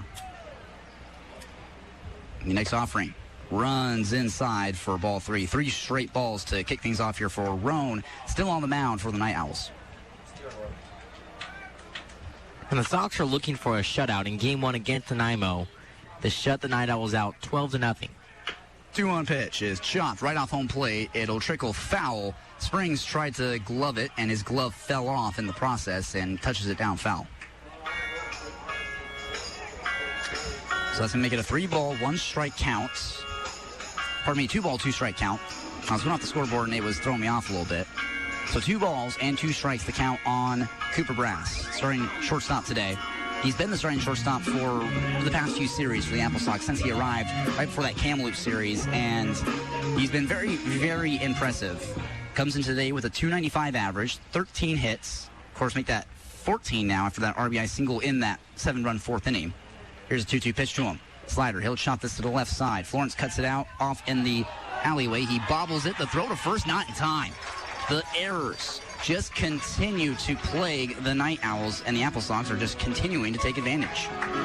If he would have completed that play, it would have been like a trick shot right there as, he brings it up out of his gloves, gathers it. As he's ready to throw, it slips out of his hands. Yep. And then he catches it again and rears back and fires, but of course wasn't in time. That's almost something you'd see from the Savannah Bananas. Yes. In a sense, but just doesn't work out. And here's the pitch to Castanola. He'll swing at it, get it off the end of the bat, foul it off. Probably could hear some of the fans there in the stands saying beer, beer, beer. And that is because Castanola is your beer batter of the day. He's had to get a hit, though, so beer still at the market price at the moment in the concession stand. Here's the 0-1 pitch to him. And that's yanked well outside. That's going to be ball 1. Yeah, 0 for 2 today, still searching for his first hit. Pop out and strikeout. He only has 1 hit thus far as an AppleSox, even though he's played the last 4 games. Here's 1-1. The pitch goes inside and clips Castanola right on the Evo shield. And he was called out last time due to basically batter's interference, but they don't call it this time. So he does, in fact, get hit by the pitch and moves on to first base. That kind of a ball don't lie there situation. Yes. I mean, last one, it was called off the Evo shield, but there was some speculation whether he leaned into it or not. You know, you could argue either way, but for sure a hit by pitch there in the AppleSox. Be happy to have another base runner on. Well, the head coach for the Night Owls, Cody Andrejchuk, will make the walk out to the mound. He'll grab the baseball away from Roan, and that is it for his outing in relief. Night Owls call to the pen, and we'll be back on just a little bit to tell you who this new man is here on the Wenatchee AppleSox Radio Network. Your official radio station for the Wenatchee AppleSox is Sunny FM, KCSY Twisp, the greatest hits of all time. The Loop Trail Cafe wish the AppleSox the best of success this season. Locally owned, the Loop Trail Cafe has a great menu for breakfast and lunch. Start your morning off with the local famous zombie or breakfast burrito and a cup of coffee or tea. During the hot summer, you'll find ice cream cones. Get a scoop on the Loop. The Loop Trail Cafe, across from the splash pad in the Riverfront Center building at 1 5th Street, Suite 160 in Wenatchee. What makes us so unique in the community is our pledge to generosity and excellence. At the heart of the Moeller family and our dedicated staff lies an unwavering dedication to the well-being of our community. We are proud of our role as a local family-owned funeral service provider. For us, it's not just about conducting funeral services, it's about extending a hand of compassion and support through life's most challenging moments. We stand ready to walk with you through these difficult times at your pace, caring for and supporting you each step of the way. Brookside Funeral Home, where compassion meets commitment. When you need prescriptions filled, visit Wenatchee Clinic Pharmacy. Locally owned and in business since 1945, Wenatchee Clinic Pharmacy is your friendly Health Mart pharmacy ready to serve you. They've made it their goal to meet the special health care needs of families throughout North Central Washington. Stop in or use their convenient drive-thru to get all your questions answered and prescriptions filled. Wenatchee Clinic Pharmacy, 509-662-5801 and at 820 North Chelan. Now, 250 years ago, the spark was lit and New America was forged in the flames. From the New America Performing Arts Center and Jamie Donegan Productions, Hot August Nights features Tony Award-winning Best Musical 1776, July 31st through August 15th at the New America Performing Arts Center. Tickets for 1776 now on sale at NewAmericaPack.org. Well, the Night Owls call to the pen and bring in the left-hander, Jake Schumacher, 5'11" and 185 pounds. He's going to be facing off against Raphael Dunn, who just got to the AppleSox today. Gets the start at second base, and the left-hander's delivery is chopped up the middle and right to the glove of Subero, who makes the play to second, get the out, throw to first. They can't get it there, so they get one, but can't get two. What a play there by Subero. Range it all the way barehanded, and then we'll just toss it over to Young, who has to do a bit of a stretch to be able to glove it and get the force out at second base. Well, it does move Brass to third. Dunn reaches via the fielder's choice, so runners on the corner for Jonah Shields. Now Schumacher, efficient. One pitch, one out. And he gets the signs, comes sets. Here's the offering. That's low, right past the tippy toes of Jonah Shields for a ball. And Schumacher, freshman out of Kennewick, Washington, so back in his home state. Played the 2024 summer with Nanaimo and is now with them here in 2026. 1-0 pitch. Lined right to the glove of Schumacher, but he drops it. Throws to second to get the out. Throw to first. Not in time there. Cooper Brass reads the play. He'll scamper home to score. So the AppleSox are able to scrape one across off a weird series of events right there. Yeah, you had Subero and Young both at second base. Literally both at second base, staying on top of them, waiting for the delivery from Schumacher there. That's why you got to communicate early. Like, hey, me and you, we're gonna get this relay here. Yeah, communication has just kind of not been the Night Owls' strong suit here in this entire game, as it comes back to bite them again. First pitch to Santiago. That's well low, well outside. That's a ball. And Santiago staying hot today. He has a pair of walks and a double that he ripped to left center field. Got stranded, but still. Nice pitch to him. Really runs high and inside. Kind of bends him away from it. That's going to be ball 2.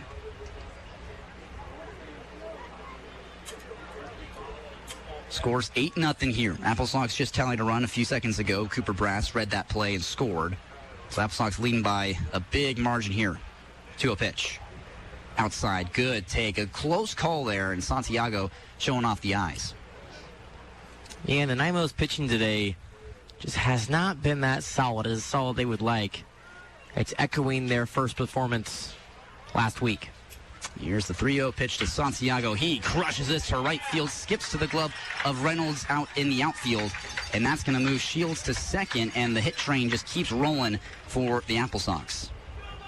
Santiago now reaching every single time today. A pair of walks and a double along with that single right there. The right fielder, Nikko Paoletto. That's Nikko Paoletto now. And for Santiago, he's got the double, he's got the single.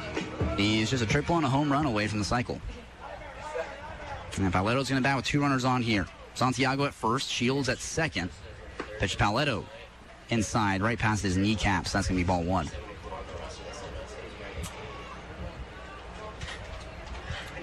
And Paoletto cleared the table back in the 4th. A double to deep left center. Scored 3 runs. Next pitch to him. It's high and outside. That's going to be ball 2. Yeah, came up big there. Looking to come up big again.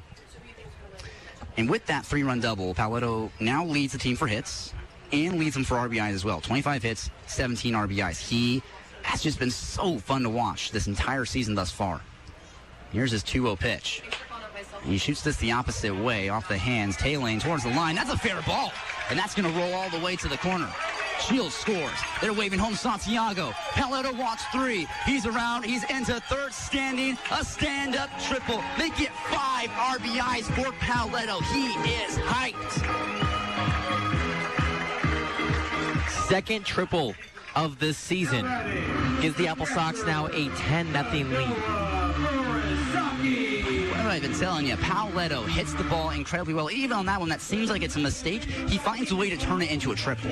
A ball that's just tailing toward the line, touches down in fair territory. Reynolds in right field has to track it down. Now it's going to bring up Kanoa Morisaki. Batting from the right side now. He's a switch-hitting catcher. The first pitch to him runs a little bit low and a little bit inside. It's going to be ball 1 to him. You know, he's switch-hitting catcher. Basically, the AppleSox Cal Raleigh. Except he isn't from the Carolinas. He's from Hawaii. 1-0 pitch. Now foul this straight back to the fence. And a lot of the fans here right behind home plate kind of flinched away from it. Yeah, he just committed to the University of Hawaii. For his hometown of Honolulu. So good for him going back home for his final senior year. And 1-1 count to him. Schumacher, set, the pitch. That's well high, well outside. That's going to be ball 2. Speaking of the Mariners, the score in the game, Red Sox still leading 1-0 in the bottom of the 4th inning. So, Mariners at home taking on the Red Sox. As is the AppleSox here at home taking on the NightOwls. 2-1 pitch to Morisaki. And that is right down the middle for strike 2. Morisaki watches it go past him. So 2-2 count with 1 runner on. That's Paoletto at third. He had the triple there a few seconds ago to score 2 more runs. It's 10-0 Wenatchee. 2-2 pitch. Inside, gets away from Springs. Paoletto, head first slide, and they got him. Wow, what a tag applied by Springs. He dove and just clipped the arm of Paoletto as he was coming across to score, and that's how the inning ends in real dramatic fashion. Well, the AppleSox get 3 runs here in the 5th. A few hits, 1 error, and now nobody left on base. 10-0 your score here. Wenatchee leading by double digits in game 1 of this series, and Joe Thornton running back out onto the mound. He wants to continue this start for as long as he can. Let's see what happens in the 6th inning here on the Wenatchee AppleSox Radio Network. AppleSox fans, if a foul ball leaves your car with a rock chip or broken windshield, take it to Discount Auto Glass. Locally owned, Discount Auto Glass specializes in rock chip repair, windshield replacement, mobile service, window tinting, and calibration service on all makes and models. Get your rock chip repaired at Discount Auto Glass. 888-0072 and at 901 Valley Mall Parkway in East Wenatchee, across from 7-Eleven. Running a business is no small task. Hi, this is Jeff Rounds, president of Libke Insurance. At Libke Insurance, we take the headache out of shopping for the right insurance protection. Our experienced agents will review our numerous top companies to find the right protection at the best price. Let us take care of the risks so you can concentrate on your business. Let's talk today. Libke Insurance. Call 888-902-1800. Online at Libke.com.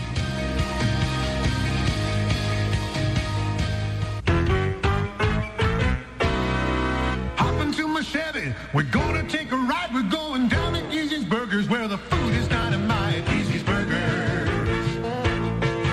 Easy's Burgers, oh yeah. Fast, friendly, and delicious. They really do it right. Serving up those burgers every day and every night. Big kids, little kids, mom and dad too. Easy's Burgers. Made fresh for you. And Thornton's first offering to Zank, low or inside corner, right there for strike one. And if you're just joining us, it's 10-0. AppleSox leading as Thornton set from his belt buckle, deep breath, and the pitch. Slider perfectly placed on the outside edge for strike two. Man, just touching the zone right there on our hit tracks. Thornton dotting up the corners today. He's looking for another strikeout here in this game. The 0-2. Got him swinging. Wow. Thornton make it 6 strikeouts for him tonight by his lonesome. He has been carving up the NightOwls. And Joe's a funny guy. I room with him in the Nanaimo, and you had a really good outing. And when we're away, we don't do pitcher of the game. We don't post that. And so when I told him that, he's very disappointed. So today he's putting up a pitcher of the game performance right now. Yeah. Now he's gone 5 innings already, 6 strikeouts by himself, and he has just been doing the best to keep Nanaimo off the base paths. And the first pitch for Reynolds just misses high. Close take there. Very close. Reynolds 1 for 2 so far today with a double back in the first. Here's the pitch. Swung on, miss. Real good breaking ball, and Reynolds just way too early on it.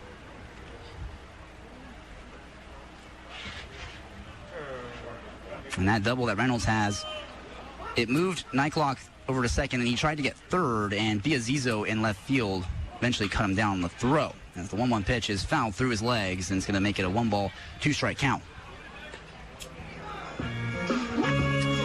So again, it's 10-0 here in Wenatchee. We're in the top half of the 6th inning, and there in the bottom half of the 5th, Paoletto had a 2-run RBI triple. His second hit of the game. The other one was a double to left center field. This triple he had down the right field line. So here's the 1-2 pitch to Reynolds. He'll just foul this straight back off the netting, and count's going to stay put, 1 ball, 2 strikes. I mean, Paoletto, he has been just incredibly productive for the AppleSox since arriving. Yeah, I mean, he's been a huge presence. I think he was only signed as a 10-day contract. Yeah. And 1-2 offering now. Thornton kicks and deals. Swung on, missed. Back-to-back strikeouts, both swinging. Make it 7 for Thornton tonight. Man, Thornton's stuff has just been working all day today.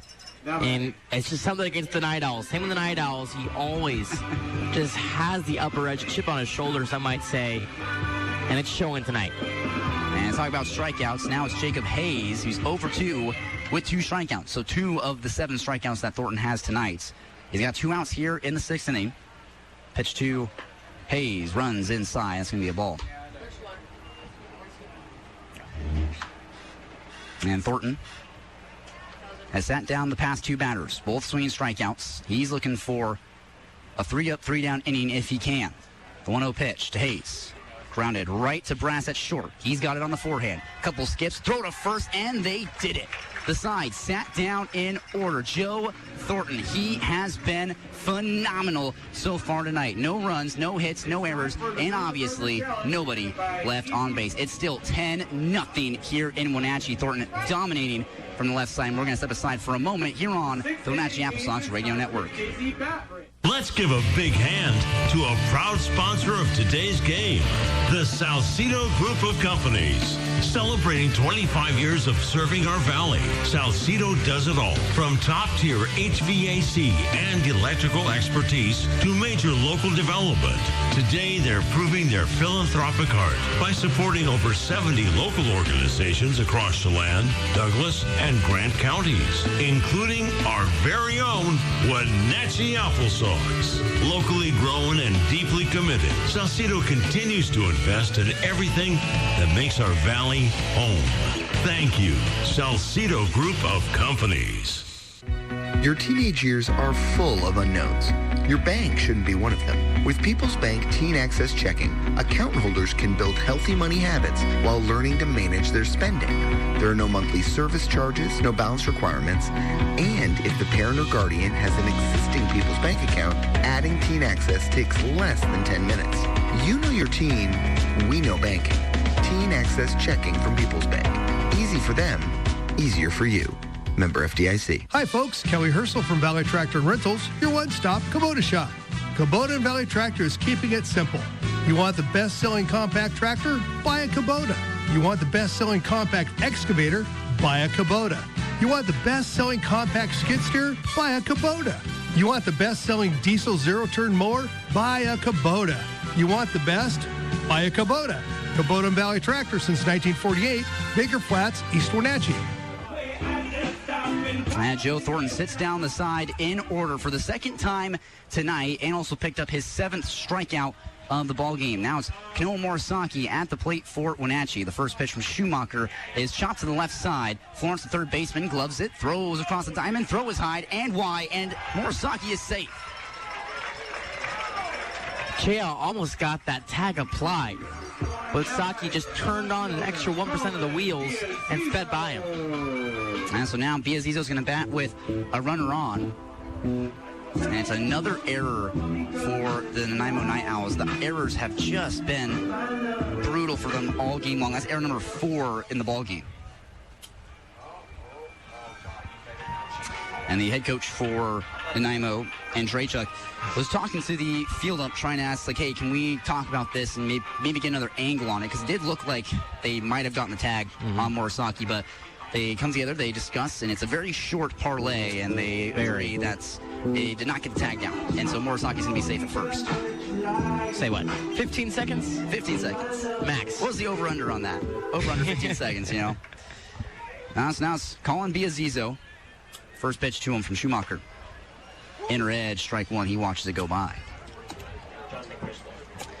And Biazizo 1 for 3 so far today. Single back in the 4th. Came down to score, so he already has his first hit in AppleSox.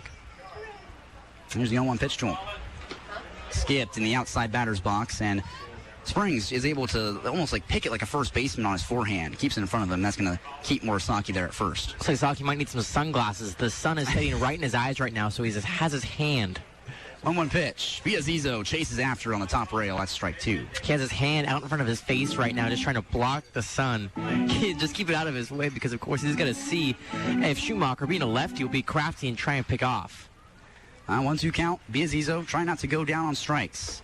And next pitch is pulled way outside. Easy take.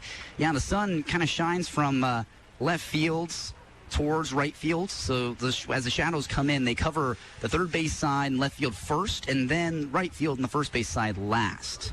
2-2 pitch, ripped to right field, and that'll do a job. Morisaki is going to round second. He's going to get into third. Biazizo, he's into second. They are going to wave home Morisaki. The throw to the plate is well late. He scores, make it 11-0 AppleSox. Wow. The Sox have just come up big in every single situation today. They're being held scoreless to the 3rd. Man, 7 in the 4th, 3 in the 5th, and now they're continuing that with 1 in the 6th.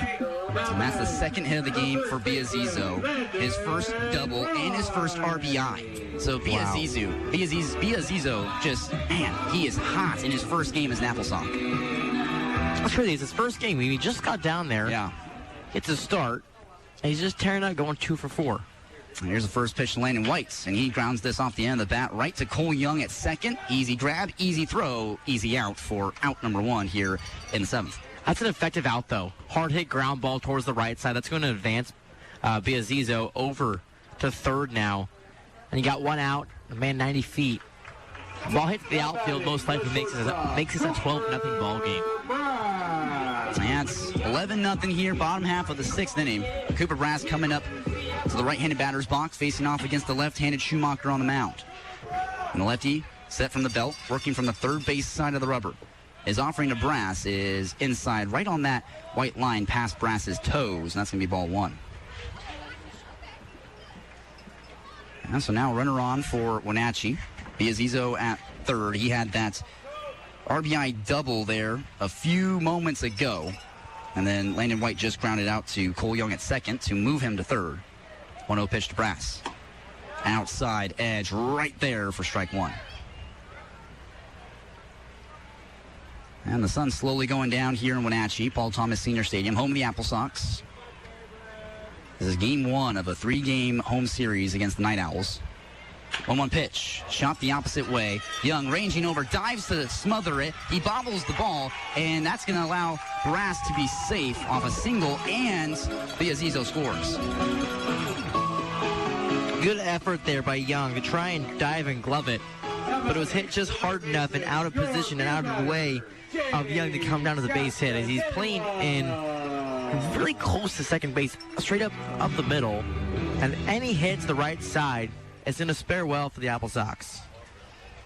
And the hit train just continuing for Wenatchee as Casanova will shoot this the right way, and that's the single. Brass is going to have to hold up there at second base. Reynolds got to it quickly, but they just continue to move station to station, move each other up 90 feet. So now 2 runners on for Wenatchee. They lead this 12-0. AppleSox currently with 9 total hits in this ball game. Looking to continue here. Man, they've just been on a roll lately. And Raphael Dunn. He is 1 for 2 so far today. An RBI single back in the 4th. That was that 7-run inning that really got the bulk of the offense for Wenatchee. And this pitch is going to be skipped in the outside batter's box. Gets behind Springs, and that's going to allow Brass and Casanova to all move up 90 feet easily. And errors, pass balls, hit by pitches, walks. The Night Owls have had all of that and then some. And they've just been struggling this entire game. 1-0 pitch to Dunn. Rips this up the middle, make that 3 straight hits for the AppleSox, and that will score Brass.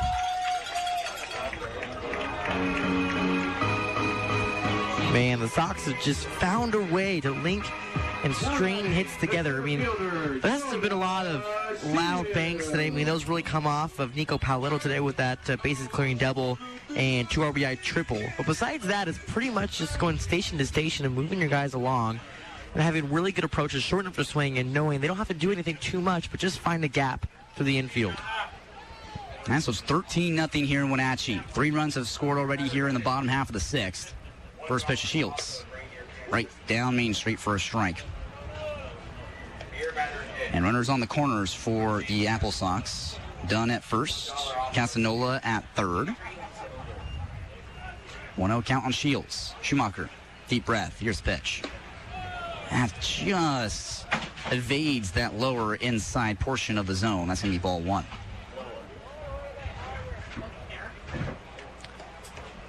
I think he's still hitless today, too.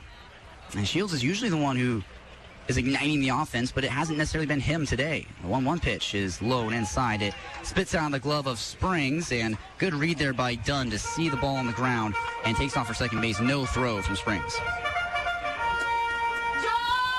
Base hit scores 2 now. Both runners with decent speed. Schumacher. 2 runners in scoring position. 2-1 count to Shields. Pitch grounded right to Cole Young at second. He scoops it up, throw to first. That's out number 2, and it does score Casanova from third.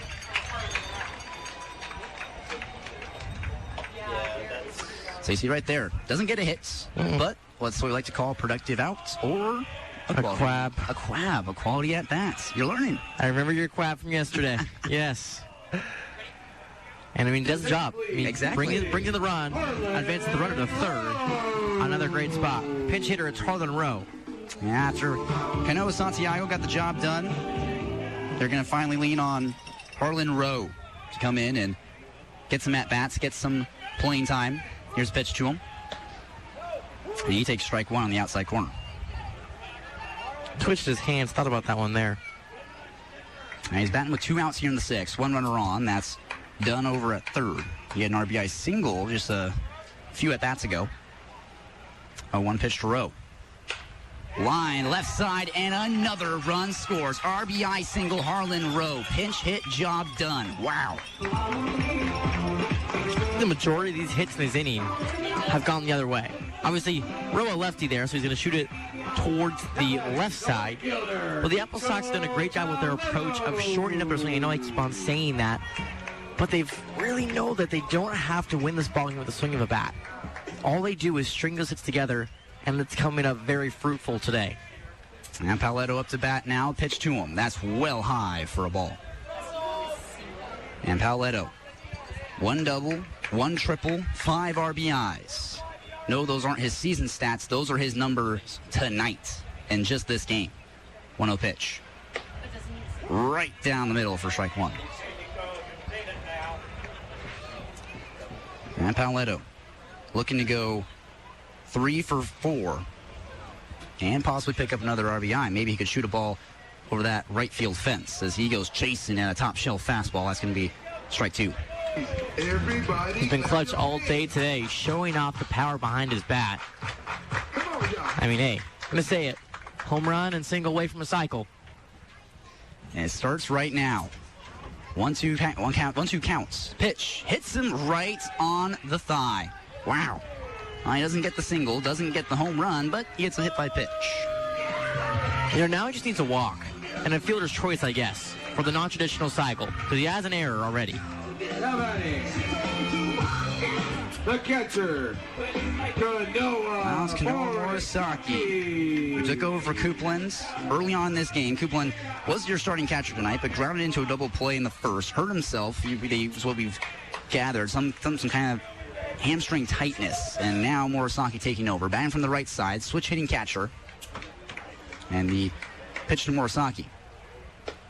Right down the middle, he watches it for strike 1. Max Patterson pitch hitting on deck for Colin Biazizo. That's a good choice there. Biazizo's already gotten the job done, basically, in his first game as an AppleSox. So give Patterson some playing time. Pitch Morisaki, that's low, and Springs has to keep it in front for ball 1.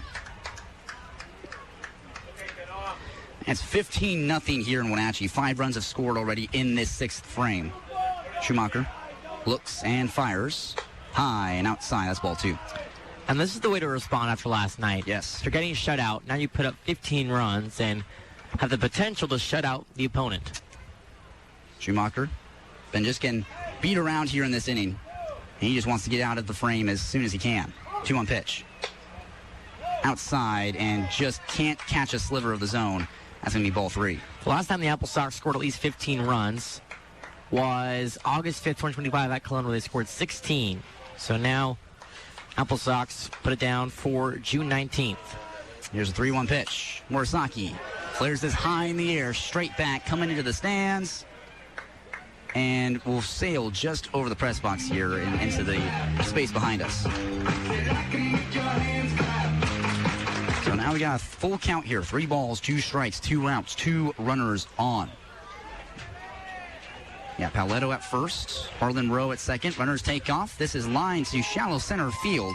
Zink comes in, makes the catch, and finally the side is retired. But the AppleSox get 5 runs on 4 hits, 1 error, and leave 2 men stranded on the base pass. They lead this game 15-0. No, we're not joking. It's 15-0 AppleSox after 6 frames here in Wenatchee. We're into the 7th inning, and we'll see what exactly happens here in this really thrilling game here at Paul Thomas Senior Stadium. Don't go anywhere on the Wenatchee AppleSox Radio Network.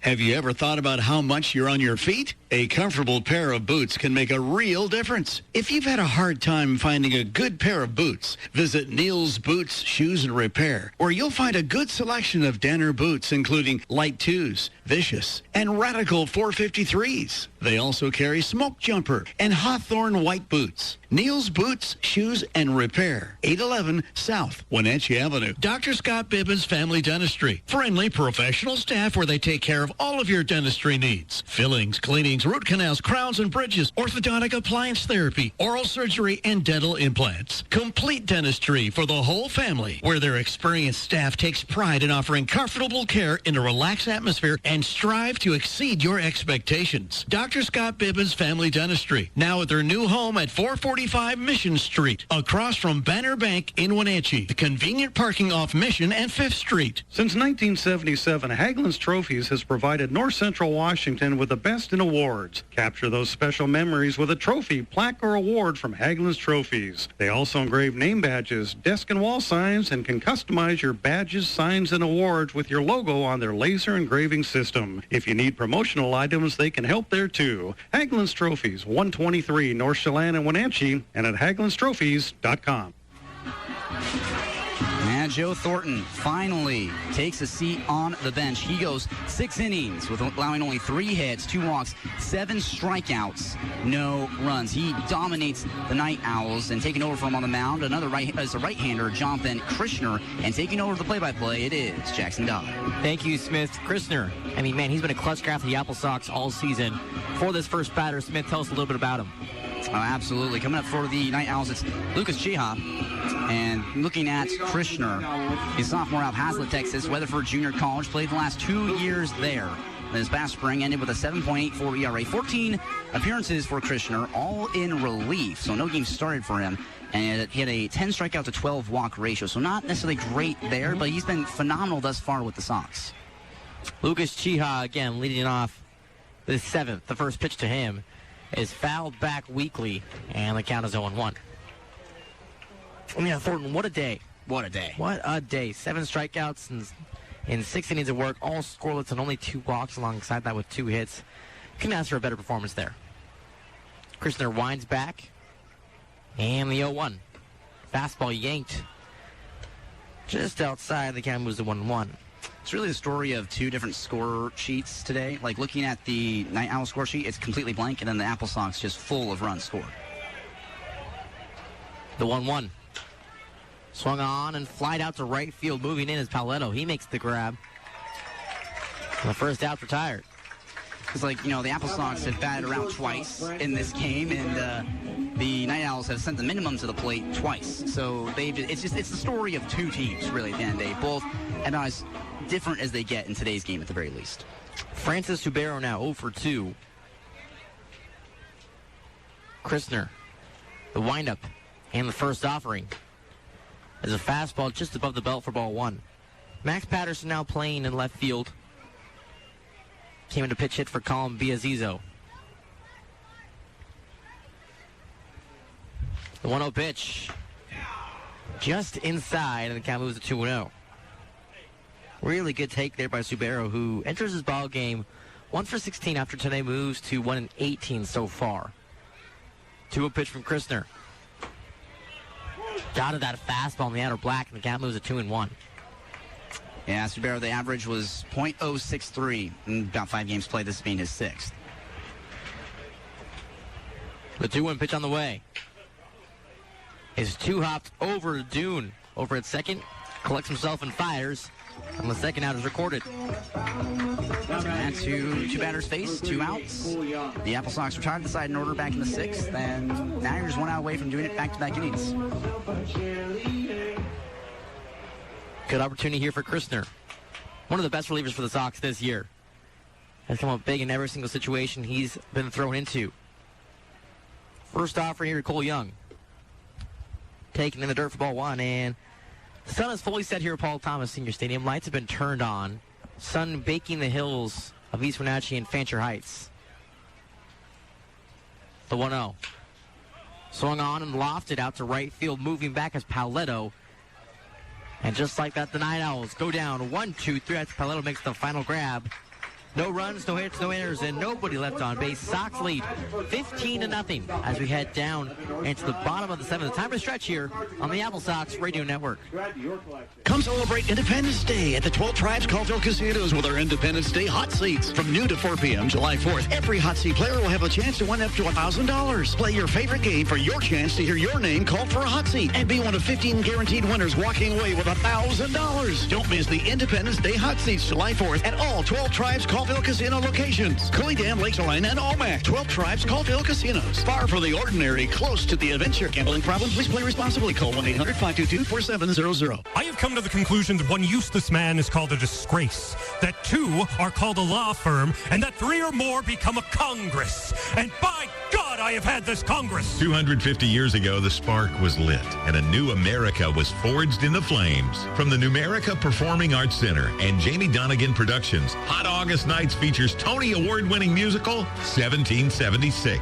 July 31st through August 15th at the Numerica Pack. Tickets for 1776 now on sale at numericapack.org. Mission Ridge, proud sponsor of AppleSox Baseball, says, let's go, Sox. Hope you're enjoying the game. Head up to the Chair 5 Pub at Mission Ridge. Open Fridays through Sundays all summer long. It's your spot for great food, local drinks, and unbeatable mountain views high above the valley. Whether you're wrapping up a day on the trails, looking to cool off from the summer heat, or just want a relaxed place to hang out with friends and family, the Chair 5 Pub delivers. Keep the good times rolling after the final inning. Visit missionridge.com to learn more. Welcome back here to Paul Thomas Senior Stadium. It's the bottom of the 7th here. Rolling up on the mound for the Night Owls. It's going to be Luke Morris. He comes in relief for Jake Schumacher. He tossed 2 innings, 7 hits, 7 runs, 5 of which were earned, and no walks and no strikeouts along that. So the one positive, is he walked nobody. Yeah, it's the silver lining in the 7-run storm, So leading off this inning, it's Max Patterson. First pitch from Morris is grounded hardly over to third. Florence gloves it. The throw is in time for the first out. That's what you needed right there. You just need a quick out to start to swing things back in your favor a little bit because, the 4th and the 6th inning were just the longest innings for the Owls. They just were really struggling. 7 runs in those 4th and then 5 in the 6th. Also throw in 3 in the 5th. Landon White now, the righty from Gonzaga. First pitch to him. Taking a slider inside, and the count's 1-0. White hitless today.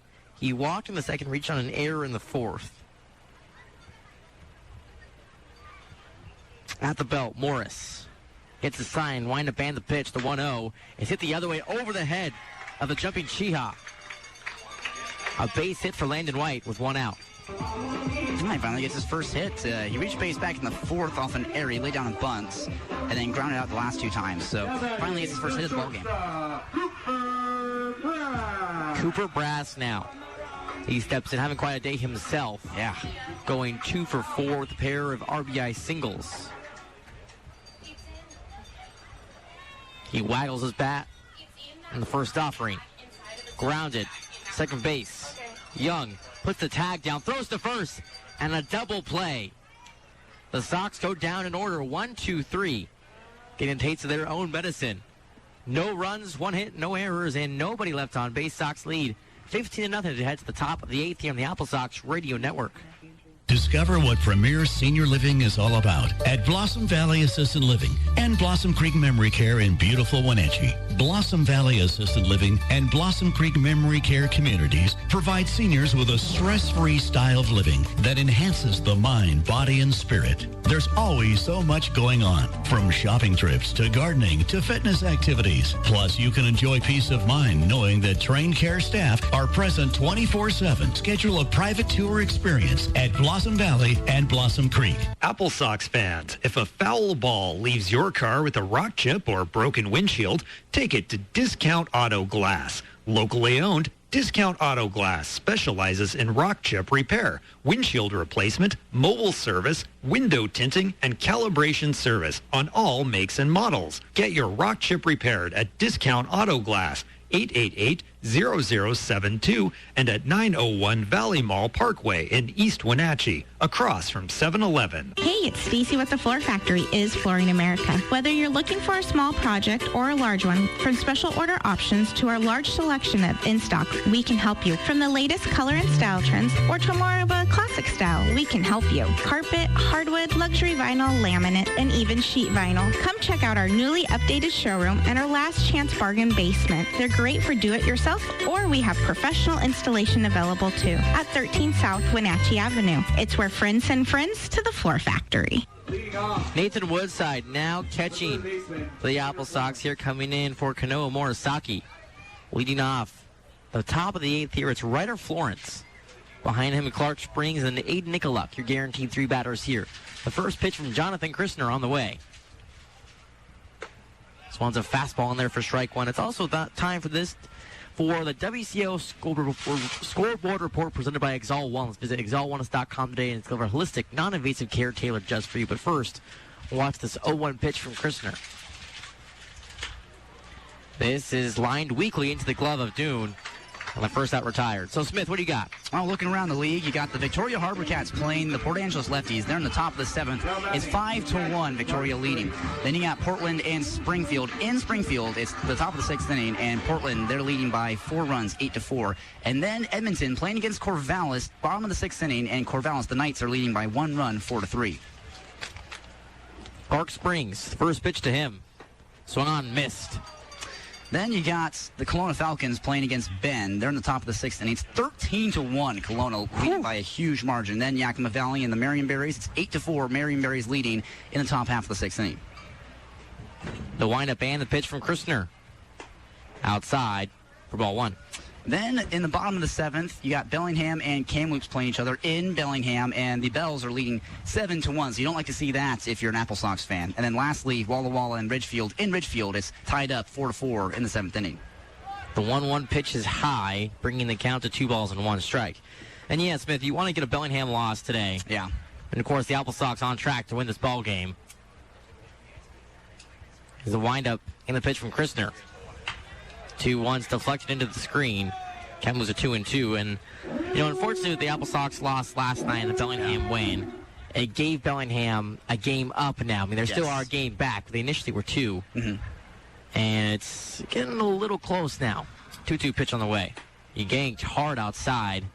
The count's filled up. And we mentioned that the Sox are about to hit this really tough part of the schedule. You're playing Nanaimo, then Yakima, then Walla Walla. And also, Bellingham's starting to creep up on you. So it's like you've had some good vibes up until this point, but here is where you're finally getting tested. Payoff pitch from Christner. This one's lined to right field, moving in. Paoletto takes his step to his left, and he makes the grab. And the second out is retired of this side. And, any team can play well when the vibes are great and you're winning and you're playing teams that you're supposed to beat and you're beating them. But when you lose a game like that last night to Edmonton, and you come into this series, and it's the question of how you respond, right? When you are finally faced with a little bit of adversity, how do you respond? And right now, you're responding with a 15-0 blowout.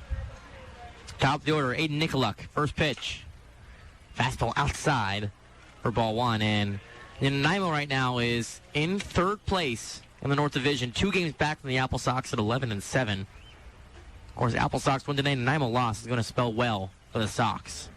The 1-0 is just high, moving the count to 2 balls and no strikes. And again, it's good to get a win over your North Division opponent, especially one that's pretty high up there with you in the standings. Mm-hmm. But again, you really just need Bellingham to lose. Yes. 2-0 pitch. Swung on, missed. Fastball blew it by him. He kind of moves 2-1.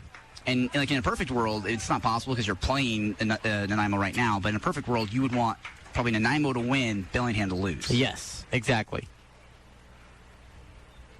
The windup and the 2-1 pitch here from Christner. This one's chopped weakly up the middle, gloving it on the forehand as Brassy throws. And there's the final out. 1-2-3. Goes Nanaimo for the 5th time in this ball game. No runs, no hits, no errors, and no men left on base. AppleSox lead 15-0 as we head down at the bottom of the 8th here on the AppleSox Radio Network. Wenatchee businesses, step up to the plate. Firefly is your hometown MVP for managed IT and cybersecurity, protecting your time and tech since 1992. For a limited time, Firefly is offering a free vulnerability scan to help pinpoint the gaps in your security and bring clarity to your risks before they turn into errors on your scoreboard. Call 509-663-TECH today to secure your scan and stop the bad guys from stealing home. Hey, get the goat off the AC vent. This time of year, we are right there with the goat, hanging out and trying to stay cool. Folks can start quotes on our website, WenatcheeInsurance.com. And you can schedule an in-person video or phone appointment. No one should have to sweat about insurance. We are a locally owned independent agency, so we can walk people through a variety of options. Make sure you're covered, maybe even save some money. So give us a call or text today, 509-295-9055. And then get back to the AC with the goat.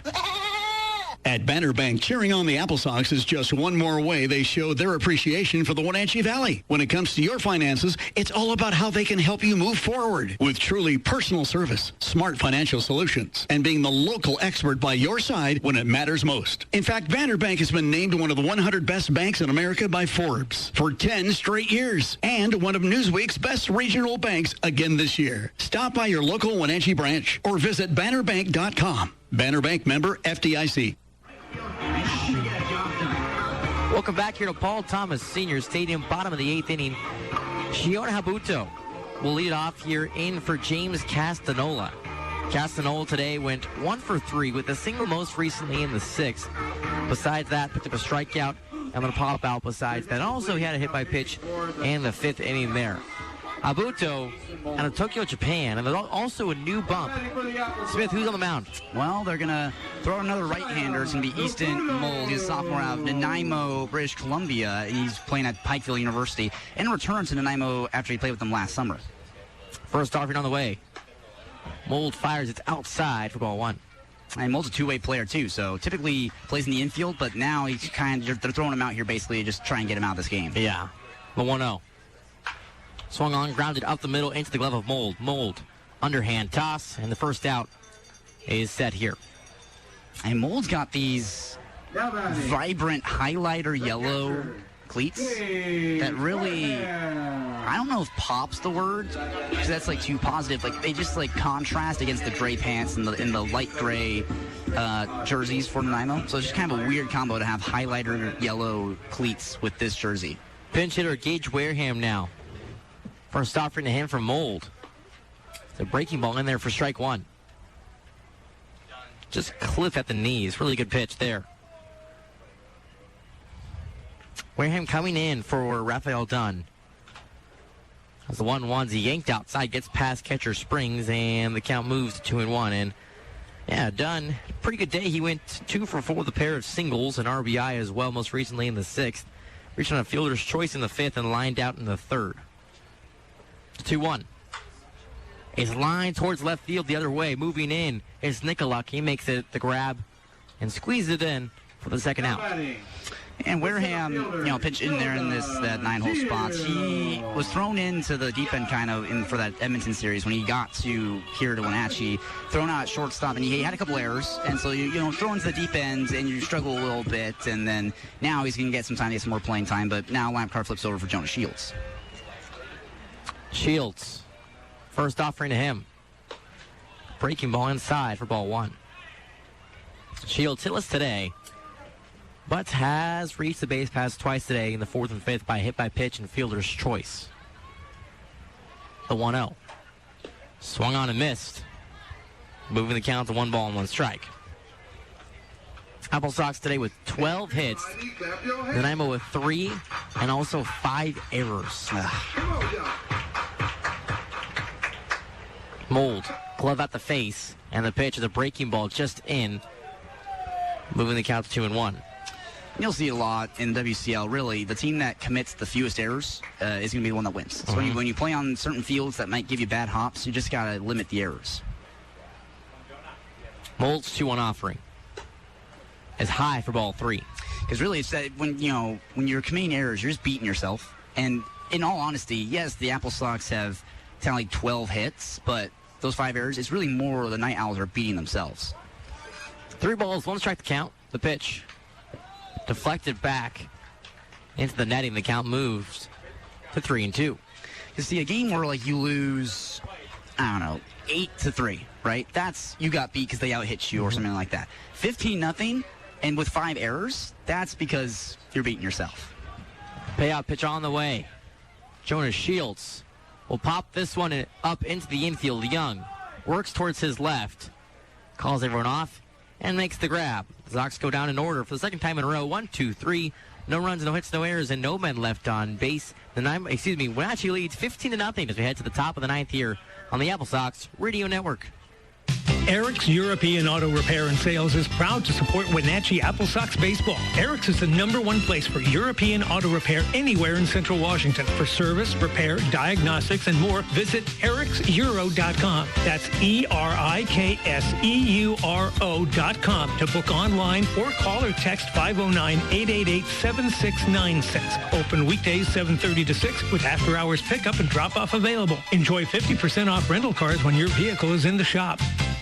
Foster parents provide the safety, love, and nurturing every child deserves. Many kids are just looking for someone to talk to have fun with, to share their life with. Interested in being a foster parent? Call K Connections at 888-2006. That's 888-2006. K Connections, enhancing the lives of those they serve at 2121 North Wenatchee Avenue. The Loop Trail Cafe wish the AppleSox the best of success this season. Locally owned, the Loop Trail Cafe has a great menu for breakfast and lunch. Start your morning off with the local famous zombie or breakfast burrito and a cup of coffee or tea.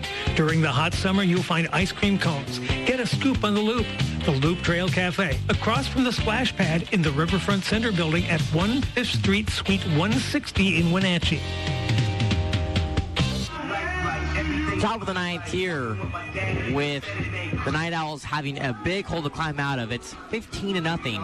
And for the play-by-play, here's Smith's slide. Thank you, Jackson. Yeah, taking over on the mound for the AppleSox here in the final frame of action. It's going to be right-hander Derek Render, the sophomore out of Henderson, Nevada, who is playing at Utah Tech. And he comes in a very favorable spot. He is going to be facing off against Talon Zank, the first batter, and the pitch to him is slapped high and foul down the first base line, well out of play. So yeah, Render inheriting a 15-0 lead. So he can sleep real easy coming into this start. Here's the 0-1. This is chopped to the left side. Habuto at third, plays it in fair ground, throws on the run, one hit, and it gets past Landon White and rolls out of play. Just a series of unfortunate events there. Habuto had to play that ball right behind third, plays on the backhand, throws on the run, and the throw just kind of short-hopped Landon White and bounced over his glove, out of play. And now, NightOwls are going to have a runner on second base with no outs here in the 9th inning. Man, that's just unfortunate there for Habuto. I mean, that was a really good play, working towards his backhand on the run. And honestly, it wasn't that bad of a throw in the first place. It just hit a bad hop and it went over the glove of White. Also now Ethan Reynolds. He's going to bat with a runner in scoring position very early on in this frame. Render gets his signs and comes set, working from the stretch now with runner on. Here's the 0-1 pitch. Grounded up the middle. Brass cuts it off, and he gets eaten up by it. Takes a bad hop off the lip, gets into center field. Shields was backing him up, basically, so they'll get it in quickly. Zink into third, and now Reynolds into first. AppleSox looking for a shutout here on top of the 9th. I mean, Nanaimo, they're in scoring position here with a man on third, only 90 feet away. Render, and of course, we're going to win this ball game. Are we going to get this shutout? That's the question.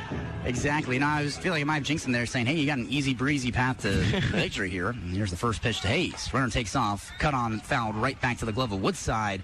That's going to be a stolen base for Reynolds. So Hayes, 0 for 3 so far today. A pair of swinging strikeouts and then a ground out to Brass earlier today. And there are now 2 runners in scoring position. Reynolds at second, Zank at third. There's a little bit of a hold up here. And now Hayes finally climbs back into the box. He's 6'5", 240 pounds. He is huge from the right side. 0-1 pitch. Painted on the outside corner. That's going to be strike 2.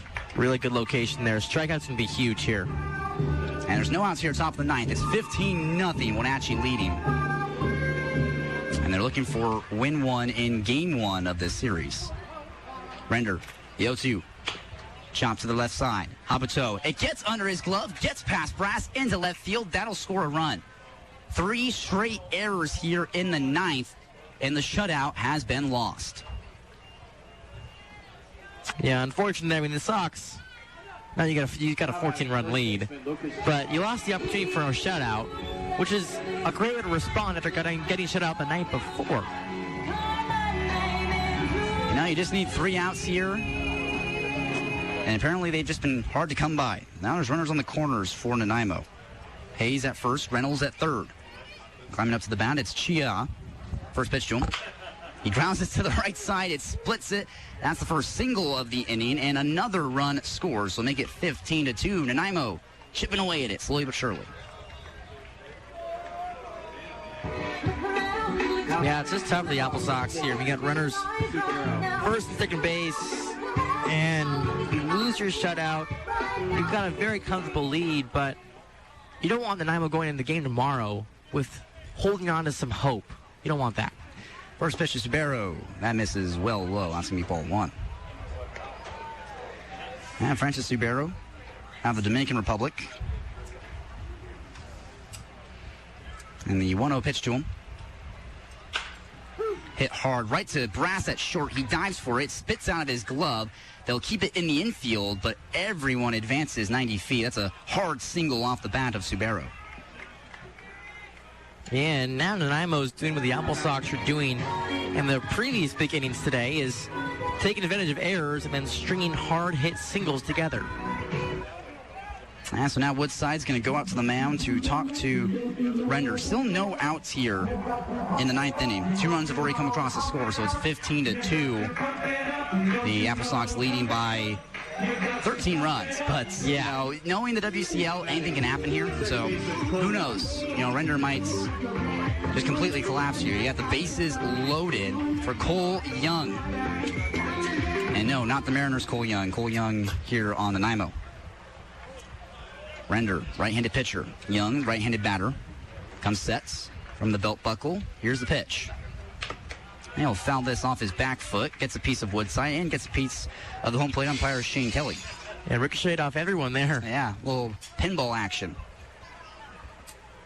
Yeah, like I said, it's just, you want to go into game 2 tomorrow with Nanaimo feeling a little disappointed with their performance today. And, you know, right now they can at least take something going out of this ball game. They can say, you know, battle back in the 9th. But you don't want them to have that. 0-1 pitch to Young. He grounds this softly up the middle. Brass got it at short. Step on the bag. Throw to first. Double play unassisted. That is just what the AppleSox needed to put them within 1 out of ending this game. Now batting. Much needed there. I mean, you could ask for a strikeout double play. It's just what the doctor ordered there. Only 1 out of this ball game. 1 out needed left in this ball game. The Sox looking for a game 1 victory. And it does score a run, so 15-3 now. So, you know, AppleSox really shaking in their boots. Here's the pitch to Florence. That's put right on the outside part of the zone. That's going to be strike 1. So 15-3, your score here in Wenatchee. Render lifts, delivers the 0-1 pitch. That's slap foul over the first base side of the stands, and out of play. 1 more strike needed. The Sox secure game 1. They've won 6 straight series. They've won 6 straight series. Could win game 1 here. Potentially, you never know. They're up 15-3. Here's the 0-2 pitch. Runs inside, bit of a check swing. They don't check down, so they're going to say that's ball 1, high and tight. 92 off the hands there. Whew. A lot of velocity from Render, the kid from Utah Tech. And the Nanaimo down to their last strike. Render to put the game away. Here it is. Chopped up the middle. Brass at short. Gloves it. Skips. Throws. That's the ball game. 15-3, the final score. Wenatchee dominates their North Division rival and secures a win in Game 1 of the series. That is exactly what they wanted to do here tonight. What a game today for the AppleSox, and man, it's just Nikko Paoletto, player of the game today, Joe Thornton, pitcher of the game. Those guys had elite outings. And, you know, Joe, You got to tip your cap to him Tip your first. cap, yeah. I mean, 6 scoreless innings, 3 hits, 2 walks, 7 strikeouts, and then Jonathan Christner in relief. 2 scoreless innings as well, no walks.